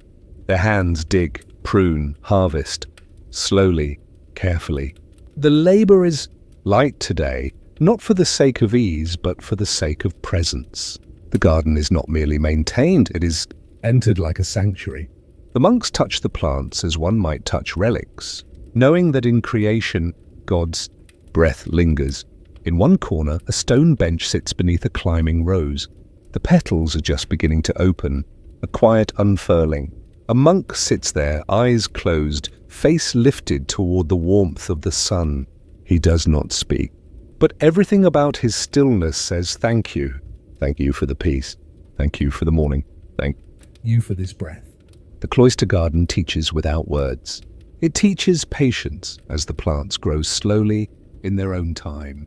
It teaches order as paths intersect with gentle precision. It teaches mystery as one realizes how a seed knows to bloom or how peace can grow in silence. Above all, it teaches that God is not only in the chapel or the scripture, but here, in the green of a leaf and the curl of a petal. By mid-morning, the garden begins to warm. The dew has vanished from the leaves. A few monks return indoors, their sandals quiet on the stone. Others linger, standing beneath the vine-covered arches, eyes scanning the sky. The sun is climbing now. Soon it will be time for another bell, another gathering, another task. But for these few minutes longer, the garden remains, not only in the monastery's heart, but in the monk's soul. And when they walk away, they do not leave it behind. The peace of the cloister garden walks with them, in the rhythm of their breath, in the silence of their hands, in the stillness behind their eyes. The garden has done its work. And now so will they in every monastery, behind the echoing cloisters and beyond the echo of prayers rising in the chapel. There exists a quieter world still, a place where breath is shallow, voices are softer, and movement is measured with reverence. This is the infirmary, the monastery's place of healing, reflection, and often of farewell. We step gently through the wooden door, worn smooth by centuries of careful touch. The hinges creak faintly, and once the outside world fades, the hum of daily labor, the rhythm of chanting voices, the rustle of habits along stone all become distant memories. Here, stillness reigns. The air is scented with sage and elderflower, the walls hushed in shadow. A single window lets in a shaft of pale. morning light that falls across the stone floor like a quiet blessing. This is not a hospital in the modern sense. There are no rows of sterile instruments, no frantic calls for aid. Instead, this is a place shaped by centuries of care. Rooted in faith, simplicity, and patience, it is a chamber where illness is not feared but tended, where pain is not denied but held tenderly within the arms of prayer. Let us walk slowly now past the rows of narrow wooden beds, each one covered in linen handwoven by the very brothers who now rest upon them. A few monks lie with closed eyes, their faces pale but peaceful. Others sit propped against pillows, hands wrapped in rosaries, lips moving silently in prayer or gratitude. No one speaks unless necessary. Here, silence is not absence, it is healing. In the far corner of the room, near a table, lined with earthen jars and wooden bowls, moves the infirmary, the monk assigned to the care of the sick. His steps are slow, precise, and deeply respectful. His hands are calloused but gentle as he prepares a poultice of comfrey root and honey for a brother with an aching limb. He does not speak but nods a soft greeting as he senses our presence. His face is aged by years of tending wounds and watching over dying eyes. Yet it is kind, full of the peace that comes from deep, practiced compassion. He does not see his role as heroic nor his remedies as miracles. Instead, he understands his work as an extension of prayer. Beside him lies a copy of De Herbis et Curis, the monastery's own handwritten herbal guide, inked carefully by the scribes and preserved over generations. It lists hundreds of remedies drawn from the earth: lavender for calming, rosehip for strength, willow bark for pain. He turns its pages with care, consulting not only the instructions but recalling the wisdom passed down by word and practice. We follow him now out through a low arch into the herbarium, a small garden behind the infirmary, cultivated with medicinal plants. It is not grand, but it is sacred. Each leaf, root, and flower here has been chosen for its healing virtue. Chamomile grows in soft golden tufts, while valerian coils gently near the base of the wall. The monk kneels before a patch of calendula and begins to harvest its petals, placing them into a woven basket as though gathering blessings. Inside once more, the monk returns to his work. He warms a compress with infused oil, binds a wounded wrist, and murmurs a soft Latin prayer under his breath. These rituals, of touching, wrapping, blessing, are not performed mechanically. Each action is part of a liturgy, a quiet sacrament of care. In this world, time moves differently. There is no rush. A fever is not fought with force, but watched over with attentiveness. A dying brother is not shielded from truth, but surrounded with love. When death draws near, as it sometimes does in this place, a bell may be rung. It's one slow toll, and in the other monks, if possible, gather to say prayers, to chant psalms, to walk the final steps beside him. We sit for a while near the bed of an elder monk, his face weathered but serene. A soft woolen blanket lies over him, and his hands are folded gently upon his chest. His breath is shallow. The infirmary touches his shoulder, a wordless reassurance. We do not know his name and we do not ask, but we feel his presence. It is not fear that fills the room, but acceptance. For in this life all suffering is temporary, and all roads return to the same quiet God. Not all in the infirmary are dying. Many are healing, from injuries, from exhaustion, from the ailments that come with age and labor. One young monk rests with a bandaged leg, the result of a fall in the orchard. Another sips broth from a clay bowl, his hands trembling slightly from fever. Yet none complain. Pain here is not seen as a punishment, but as a teacher, an opportunity to draw closer to humility, to stillness, to grace. We speak briefly, in hushed tones, with a monk who once worked in the scriptorium, now recovering from failing eyesight. His voice is soft, almost apologetic, not for being unwell, but for having to stop his labor.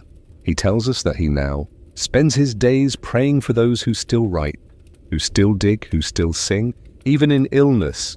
He remains part of the whole. Outside the infirmary, life in the monastery continues. The bells ring, the garden is tilled, the psalms are sung. But in here, another kind of life unfolds. A slower, quieter echo of the same devotion. These monks, though temporarily stilled in body, remain active in spirit. It is easy to forget the one who tends, the infirmerer. Always present, always vigilant. He rarely sleeps deeply. His day begins before matins and ends long after. Compline, he cleans linens by hand. He mixes tinctures by candlelight. And yet he never appears hurried. His every action is meditative, a living embodiment of the rule of Saint Benedict, which commands care for the sick, as one would care for Christ himself. When asked if he ever tires, he only smiles. The body tires, he says, but the work does not. On Sundays, he is relieved by another brother, giving him time to walk the cloister in prayer or to rest. Sometimes he simply sits in the garden listening to the bees hum, eyes closed, fingers still stained with nettle and balm. This too is part of the rhythm, rest, reflection, return. There is a small side chamber in the infirmary reserved for those nearing the end. It is not cold or forbidding. A cross hangs gently on the wall, and a beeswax candle flickers softly beside the bed. Here, a dying monk is accompanied not by machines or strangers, but by brothers. Some who sing psalms, others who simply sit beside him. No one dies alone in this place. Sometimes a favorite psalm is sung. Other times there is only silence. But in each case, the moment is honored. Death is not feared, it is prepared for. The rule teaches that we must keep death daily before our eyes, not as a threat, but as a reminder of what is eternal. When a brother passes, the candle is extinguished. The bell is tolled, and later he is laid to rest in the monastery's graveyard. Simple robes, no. Coffin, a life returned to the earth. As we prepare to leave, we linger one last time by the door. The faint smell of rosemary and wax clings to our clothes. A breeze stirs the curtain, and we reflect on all that we have witnessed. The infirmary is not a place of sorrow. It is a place of depth. Here, monks confront the body's limits with grace. They face pain with calm. They care for each other with gentleness that defies the world's harshness. This is where mortality meets faith, not in denial, but in embrace. Outside, the sun climbs higher. The bells will soon call us to midday prayer, but for a few more moments, we carry the silence of the infirmary in our steps, or when we understand more deeply than before what it means to serve, to suffer, and to be healed by stillness, high above the monastery, where the stone walls meet the open sky. The bell tower rises in quiet dignity. For centuries, its weathered stones have stood as a sentinel over the daily life of the monks below. Here, hanging heavy and still in the cool air, rest the monastery bells, silent yet full of presence. These bells are far more than mere instruments or timekeepers. They are the living heartbeat of monastic life, a voice that calls the brothers to prayer, labor, rest, and reflection. Their tolls ripple through the valley, touching the rhythm of every moment and every soul within earshot. The dawn bell, the first bell of the day, breaks the deep silence before the morning light. It calls the monks from sleep to matins, the earliest office. When shadows still cloak the cloisters and stars fade slowly from the sky. The bell's sound is like a distant heartbeat, steady and sure, reaching into the darkness, to wake not only the body but the spirit. As it tolls, the monks stir beneath their simple woolen blankets, the soft rustling of habit signaling readiness. Outside, the air is cool and still, heavy with dew and the scent of moss on stone. The bell is the first sound to fill the silence, gentle but insistent, urging the community to gather in prayer. The tower that holds these great bells is a place both sacred and solitary. Narrow stone stairs spiral upward, worn, smooth by generations of careful footsteps. The ascent is quiet but purposeful, each step echoing softly against the walls. As the ringer climbs, the world below falls away, replaced by the pure, thin air near the summit.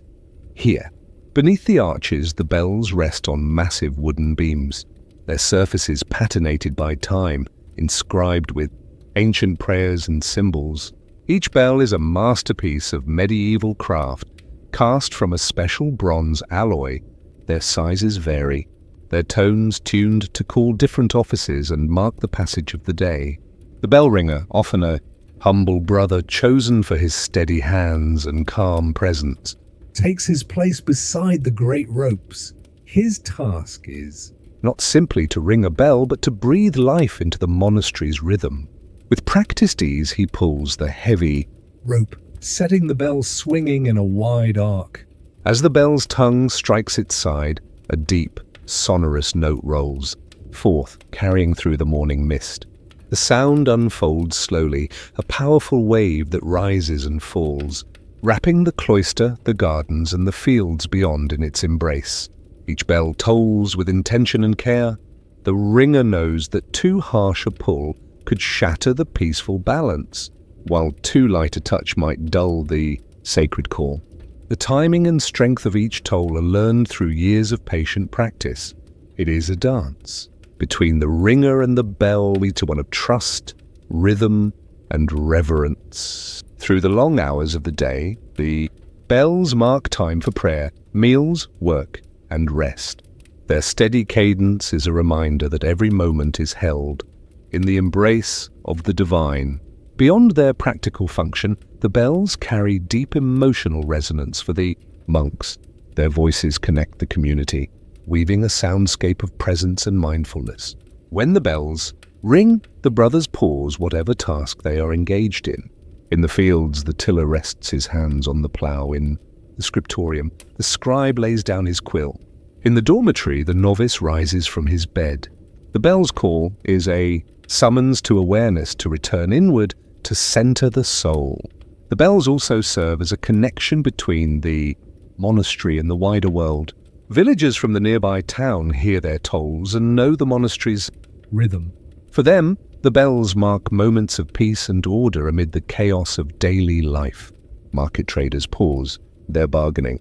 Children stop to listen. The sound becomes part of the landscape, a constant presence threading through the seasons and years. Maintaining the bells and their tower is a sacred duty entrusted to the community. The ropes are replaced when worn, the wooden wheels oiled to turn smoothly, and the bells themselves inspected for cracks. A bell that rings true is cherished like a relic. Should a bell break or fall silent, it is mourned not only for its loss of sound, but for the loss of its presence in the communal spirit. The care of these instruments is a labor of love done with reverence and patience.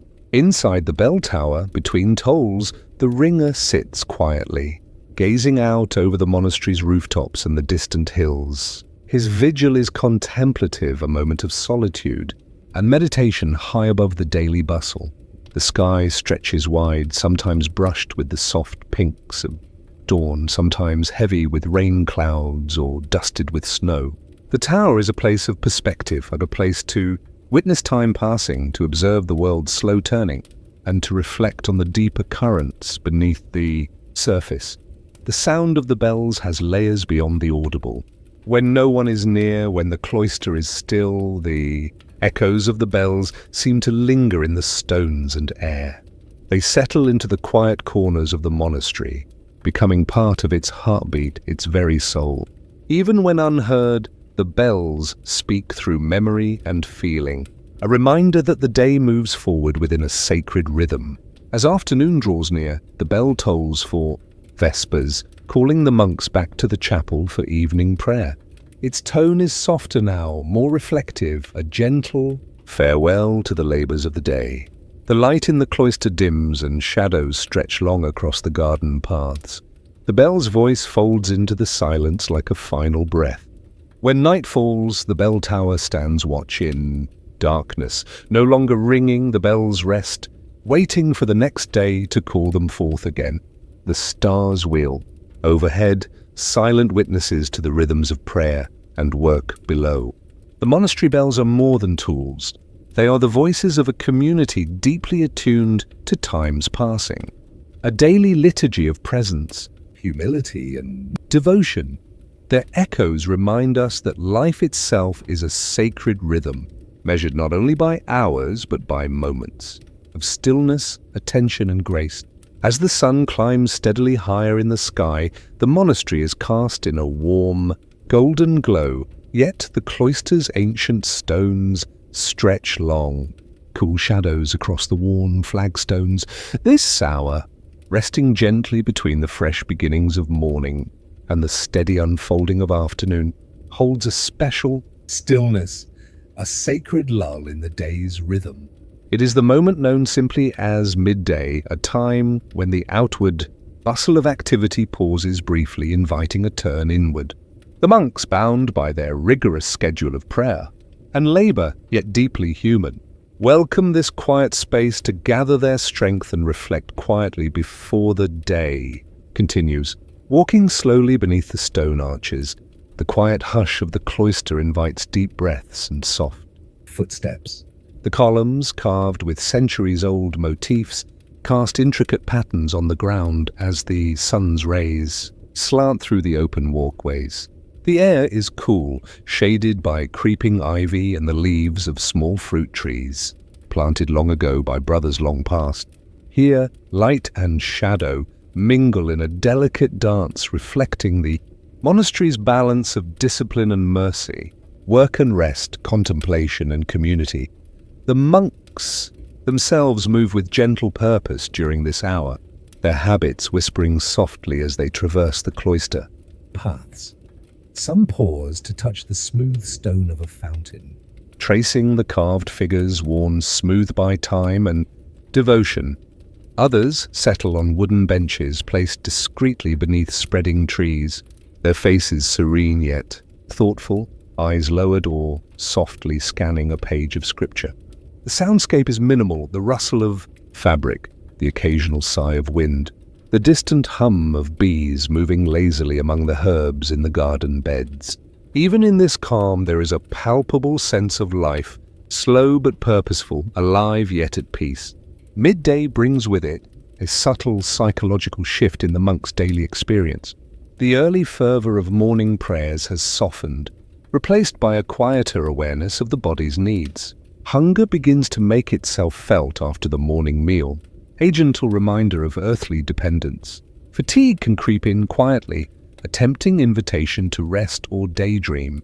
Yet the rule of Saint Benedict, which governs the monastery's rhythms, honors these human moments. It encourages rest, naps, and silence during this hour, recognizing that renewal is as sacred as toil. Thus the monks do not resist the pull inward but embrace it with gratitude. Some brothers find shelter in the infirmary, resting, their tired limbs or tending to aches and minor illnesses. Here, the faint scent of herbal salves mingles with the cool stone air. The infirmary is a quiet sanctuary, a place where pain is met with compassion and healing is patient and deliberate.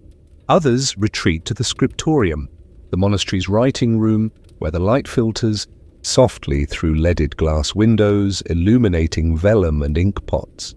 The scribe's hands move slowly, tracing ancient letters and delicate illustrations, their focused work a form of prayer itself. In the cloister garden, the midday shadows lengthen beneath tall yew trees and blossoming shrubs. The garden is a living sanctuary, cultivated not just for food and medicine, but as a symbol of paradise. Here, monks walk with measured steps, their fingers trailing over the soft leaves of rosemary, thyme, and lavender. The garden's quiet hum is alive with the gentle buzz of bees, the distant song of birds, and the whisper of leaves stirred by a warm breeze.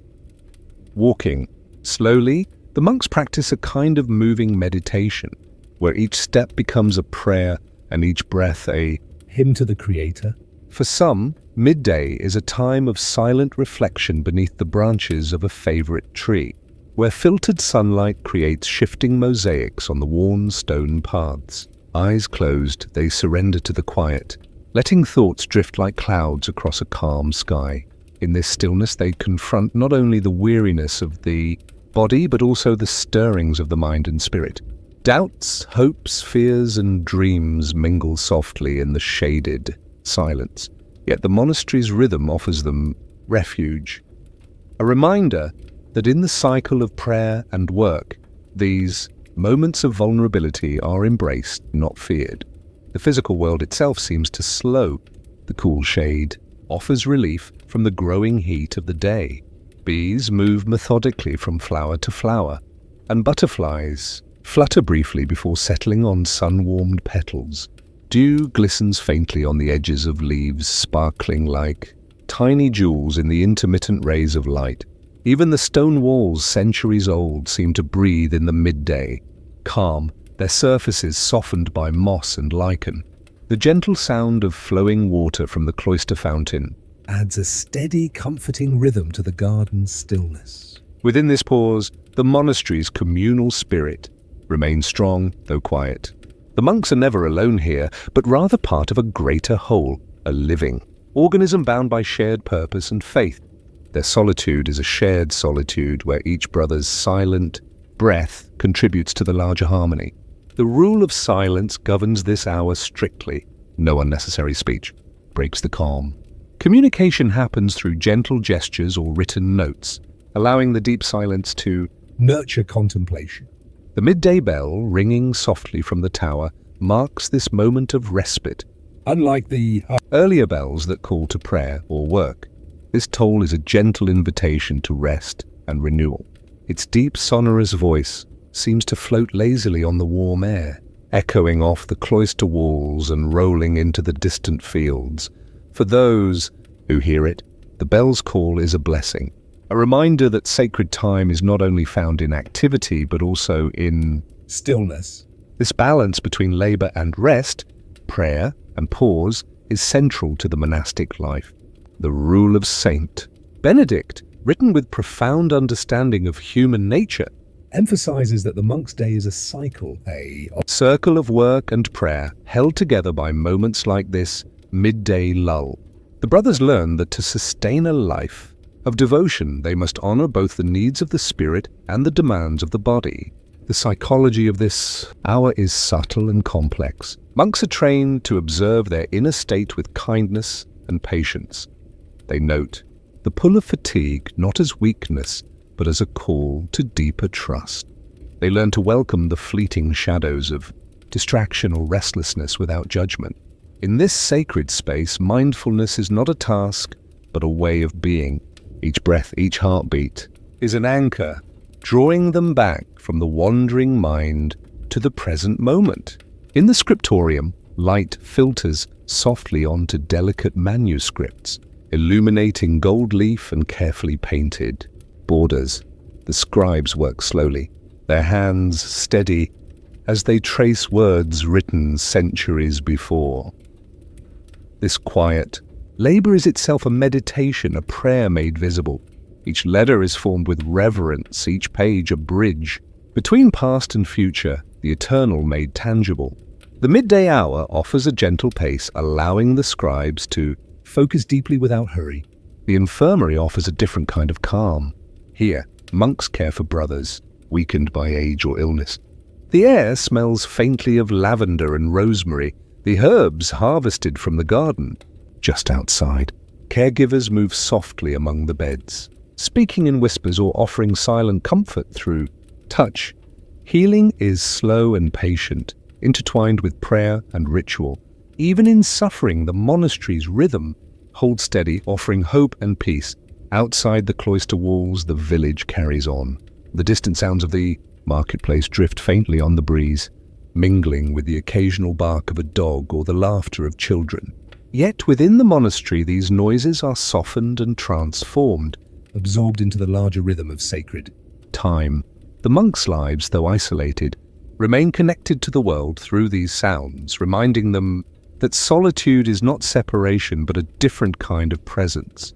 As the sun continues its arc across the sky, Shadows lengthen and shift.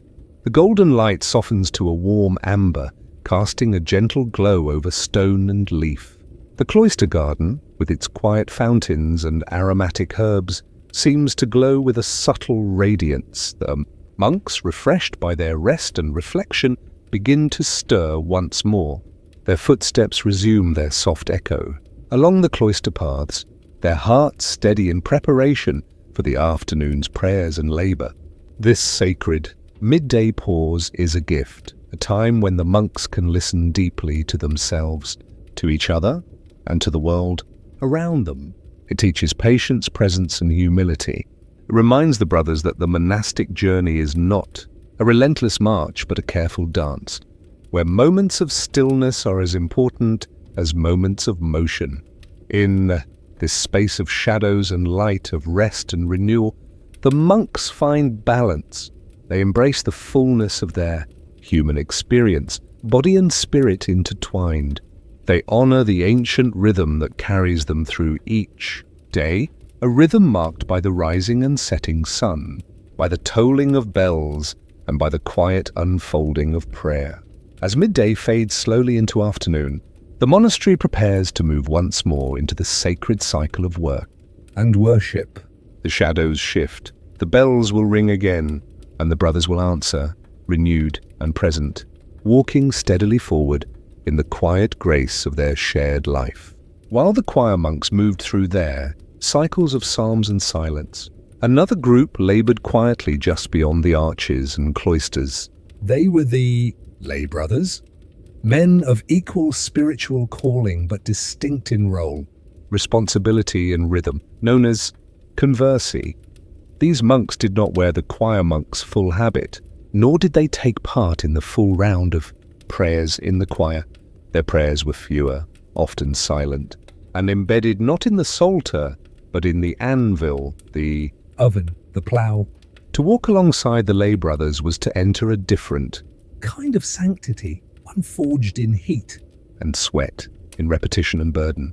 The day for a lay brother began as early as any monk's, before the dawn. Before the light had softened the edges of the stone walls. He might rise in a small dormitory set apart from the main sleeping quarters, dress in simpler garb, and head straight to his assigned duty. Unlike the choir monks, who moved first to matins in the chapel, the lay brother greeted God through action, drawing water, stoking the bakery fires, preparing the fields. His prayers were his breath, his movements, the steady swing of his arms as he chopped wood or beat grain. In the monastery's bakery, the heat was constant. Two lay brothers worked in quiet tandem, one shaping loaves while the other shoveled wood into the fire. They did not speak unless necessary, not because they lacked the desire, but because silence had become a kind of shield, a sacred veil over their daily work. The dough was blessed by the intention behind it. The bread they made would later become part of every monk's meal and, in some cases, the Eucharist itself. Their labor fed not only bodies, but devotion. Down a narrow path from the bakery stood the forge, a low, blackened building that rang with the music of hammers. The blacksmith, also a lay brother, moved with surprising grace amid sparks and steel. His tools were extensions of his prayer. Every nail forged, every hinge shaped, was a contribution to the monastery's body. He repaired locks shaped altar tools, crafted hinges for heavy doors that protected the sacred from the profane. Like the choir monks who handled relics and scripture, the blacksmith handled fire and iron, different elements, but equally holy in their purpose. The monastery's fields stretched far beyond the cloister walls, a patchwork of grain, root vegetables, herbs, and vineyard rows. Here, lay brothers bent low to till, sow, and harvest. They moved in rows, heads bowed, bodies aligned with the earth.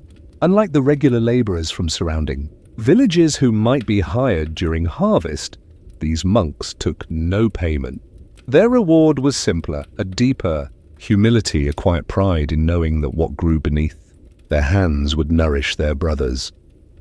Every seed, held purpose. every weed pulled was part of a larger offering.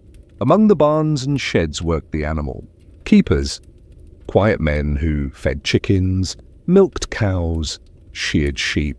Their days were rhythmic, seasonal, and saturated with small acts of care.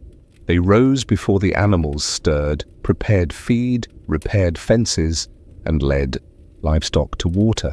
In winter, they insulated stables with straw. In summer, they cooled troughs with fresh spring water. The animals knew their handlers, but not by words, but by presence. The lay brothers carried a patience, learned through repetition and silence. In their eyes, every goat was a responsibility, every hen a blessing. Inside, the kitchen, steaming with herb-scented air, other lay brothers prepared the day's meal, peeling vegetables, grinding barley, stirring broths. These tasks were often done in near silence, broken only by the clang of pots or the brief exchange of needful words. They cooked not to impress or indulge, but to sustain. Meals were simple: soup, bread, cheese, occasionally fish or eggs. The cook tasted only when needed, his satisfaction found not in praise, but in the steady line of monks who ate without complaint. The kitchen, always warm, always busy, was a quiet heart within the monastic body. Another lay brother kept watch at the gatehouse. His task was both humble and vital. He greeted travelers, received deliveries, and sometimes turned strangers away. With one foot in the sacred and the other in the secular, the porter was the monastery's face to the outside world. He was trained not in debate or theology, but in discretion, charity, and gentle firmness. Many arrived at the gate weary or wounded, travelers seeking rest, beggars asking alms, nobles bringing donations. The porter's role was not to judge, but to channel each visitor's presence according to the monastery's needs and rules. Throughout the day, lay brothers moved like veins within a living body. They hauled barrels, chopped firewood, washed robes, mended tools, harvested herbs, cleaned latrines. Each job was essential. Each brother trusted the others to fulfill their own part. There was no hierarchy of holiness here, only roles suited to each man's capacity and calling. Their labor was both physical and spiritual, their silence a form of reverence. In their humility, they bore the weight of the monastery's daily needs, allowing the choir monks to remain immersed in prayer and study. It would be a mistake to think of the lay brothers as lesser. While they had fewer hours in the chapel, they often lived a harsher form of monasticism. Their bodies bore the marks of calluses, burns, and aches. Their backs bent, earlier with age, but their souls were no less luminous. In fact, many choir monks spoke reverently of their lay brothers, men who had no Latin, no books, but who spoke fluently in acts of service.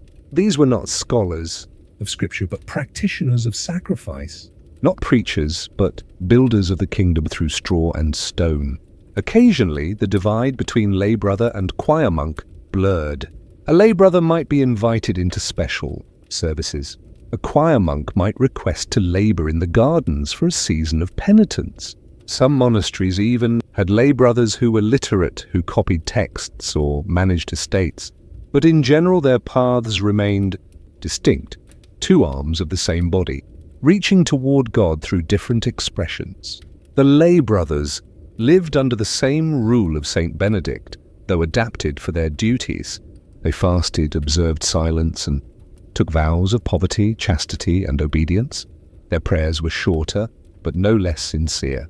Their spirituality was grounded not in metaphors, but in matter. They encountered God in the tools they used, in the animals they tended, in the heat of the forge and the chill of the field. Their holiness was worn into their skin, soaked into their aprons and boots. When illness came, the lay brothers rarely complained. They simply worked more slowly or passed tasks to others. When death came, they were buried with the same care and ceremony as their choir monk brothers. Their names, often lost to history, were inscribed in the memory of the monastery.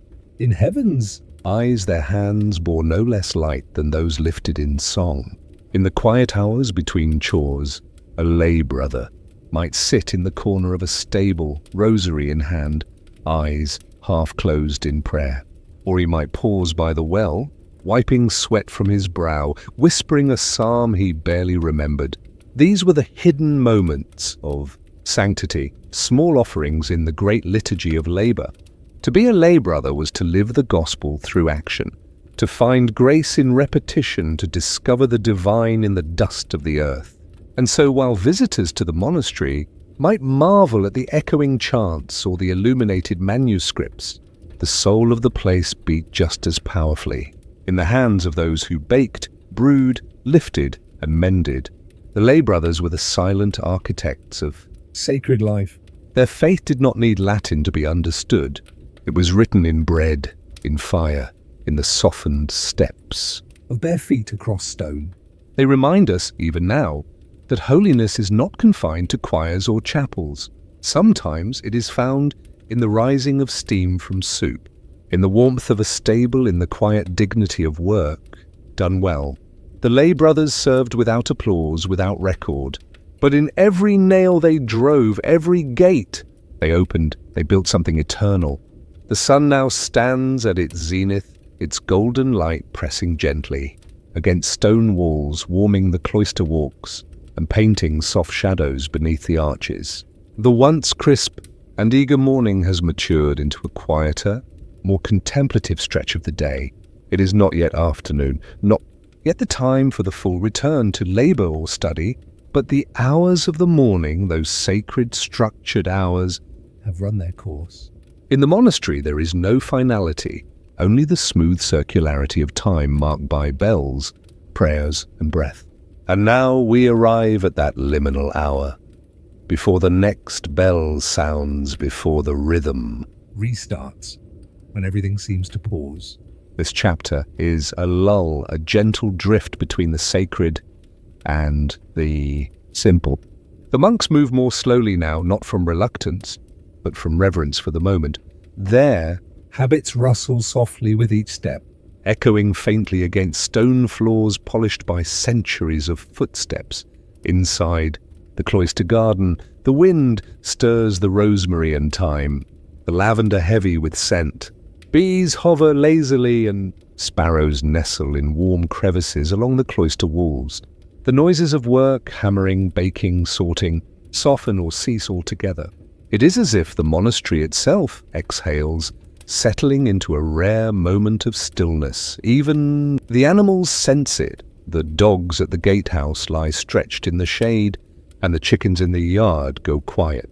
Beneath the eaves, this is not an hour written into strict monastic rule, but one that has emerged like a crease in the day, a breath before the next obligation. The monks do not speak unless necessary.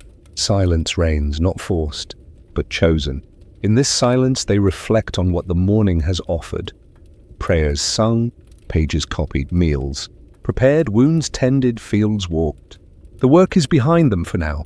Ahead lies more of the same, perhaps, but in this space between nothing is demanded. The monks may sit, eyes closed, beneath the apple tree, in the orchard. They may walk slow circles beneath the cloister arcades. One might retreat briefly into the chapel, kneeling alone, whispering nothing, only listening. Time feels suspended here. It is still present, and the sun tells us so, and the coming bell promises it will move again. But it is slowed, stretched like warm honey across the stones. The mind wanders, but not in distraction. It drifts with purpose, like a leaf on a pond, turning slowly with each ripple of wind. A monk might think of a verse heard at Lord's, or a passage he copied this morning. He might wonder at the shape of a cloud, or remember a brother long gone. He might feel faintly the ache in his back from kneeling, the dryness in his throat from a morning without words. It is in this space, this unassigned hour, that the monastery feels most human. The structure of monastic life is designed to elevate the soul toward God through prayer, obedience, and labor.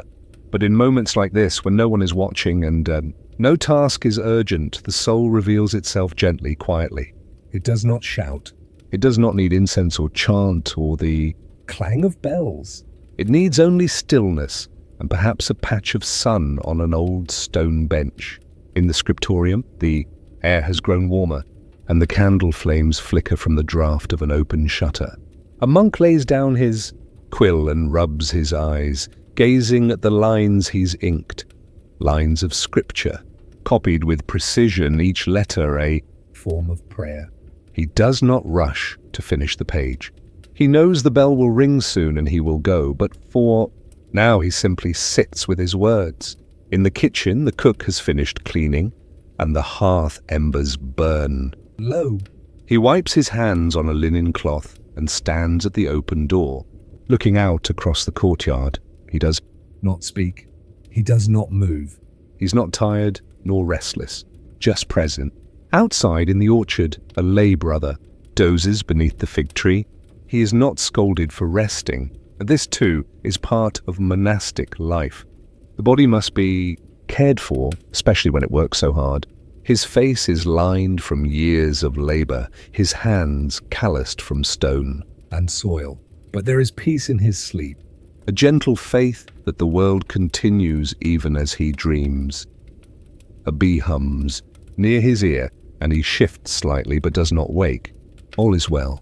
In a corner of the garden, a young monk walks, slowly, fingering his rosary. His steps are small, deliberate. He prays without voice, lips barely moving. Each bead is a breath, each breath a prayer. The sky above him is a perfect blue, the kind of sky that makes the soul feel both small and protected. He does not look up, but he feels it.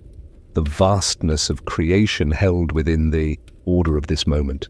A bell will soon call him back inside, but for now he walks. The infirmary is quiet. Inside, an older monk rests in bed, the linens clean and the window cracked open. A brother sits beside him, not reading, not tending, like just being there. He watches the rise and fall of the patient's chest, listens to the distant sounds of birds, and feels the weight of time in his own body. He too is waiting. Waiting for the bell, yes, but also waiting for healing or peace or the next breath. In the silence he finds companionship, not only with the one he cares for, but with the rhythm of monastic life itself. The bell rope sways gently in the tower, stirred by a whisper of wind. The bell ringer has not yet climbed the ladder, but he will soon. He knows the weight of time in his bones, knows when it is almost ready. He stands now at the base of the tower, gazing upward, listening. It is not yet time, but the silence tells him it will be very soon. This moment and this edge of now and next is sacred.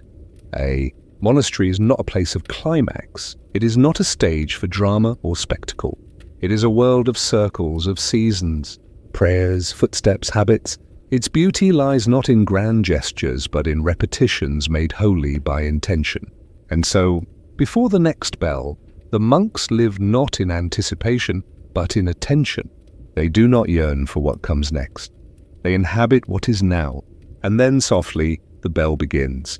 A single chime, deep and full, rolls across the stone walls and out into the fields beyond. Birds scatter, heads lift. The day continues. But before it did, and in that moment before the bell, the monastery breathed. It rested. It remembered itself. And so do we.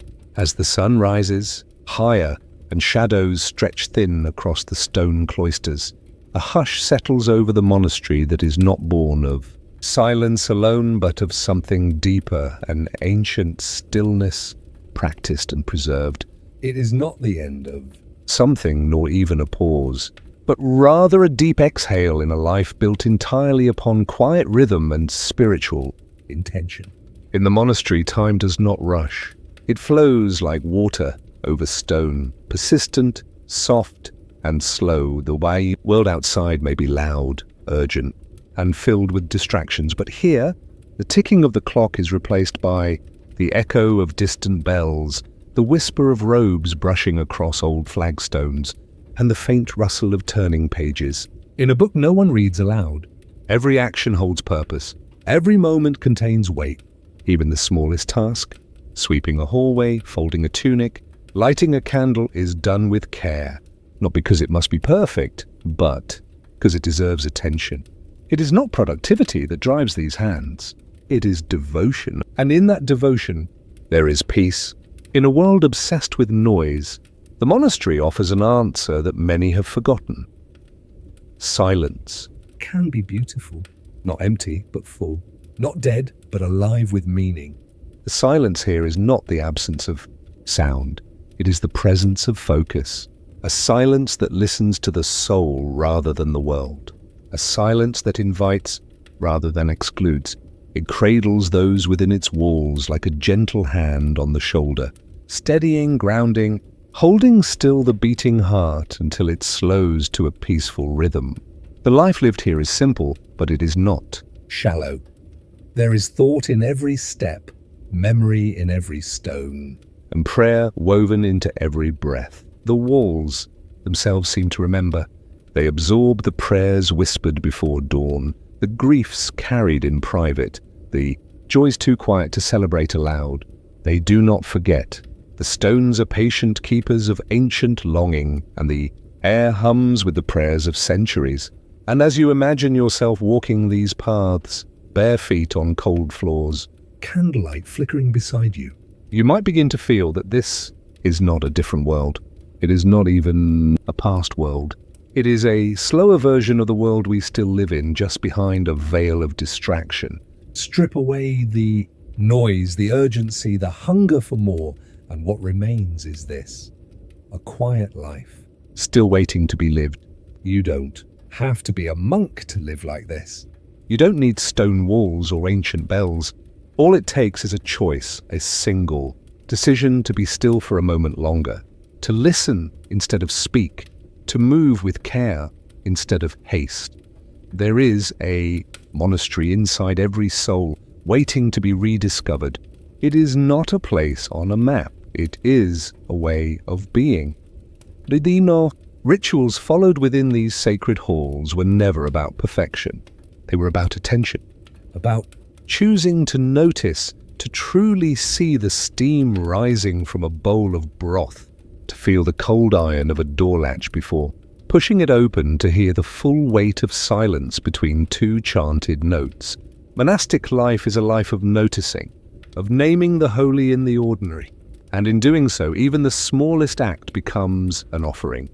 There is something deeply human in this, something we often forget in our rush to be useful.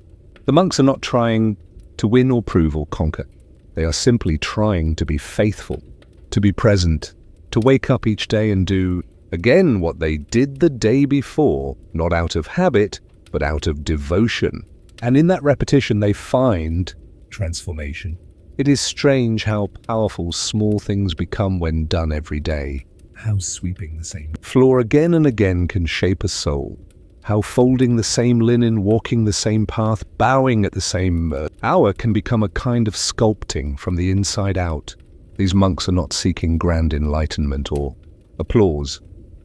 They are seeking something much quieter, alignment, and perhaps that is the lesson that remains as the bells echo one final time and the light softens across the walls. We are not meant to chase greatness, but goodness. Not meant to constantly strive forward, but to sink deeper, to anchor ourselves in quiet ways of living where our days are not measured in achievement, but in attentiveness, in kindness, in the gentle rhythm of showing up fully again and again. Even the passing of time feels different here. Morning doesn't end, it blends. One moment pours into the next like rain through branches. And even as the tasks change, the spirit behind them stays the same. Work becomes prayer.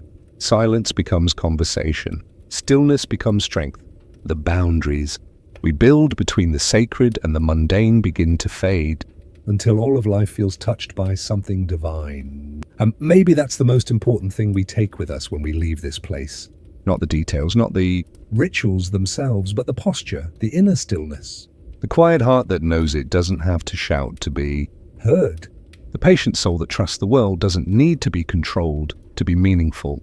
When we look back, On these hours, we might not remember every chant or task or moment, but we will remember the feeling, the slowness, the warmth of light on stone, the calm that crept in when everything else fell away.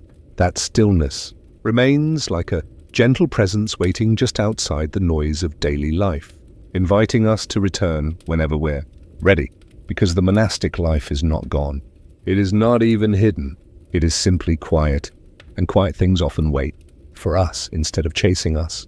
They sit by the side of the road like a bench in the shade, always there, whether we stop to rest or not.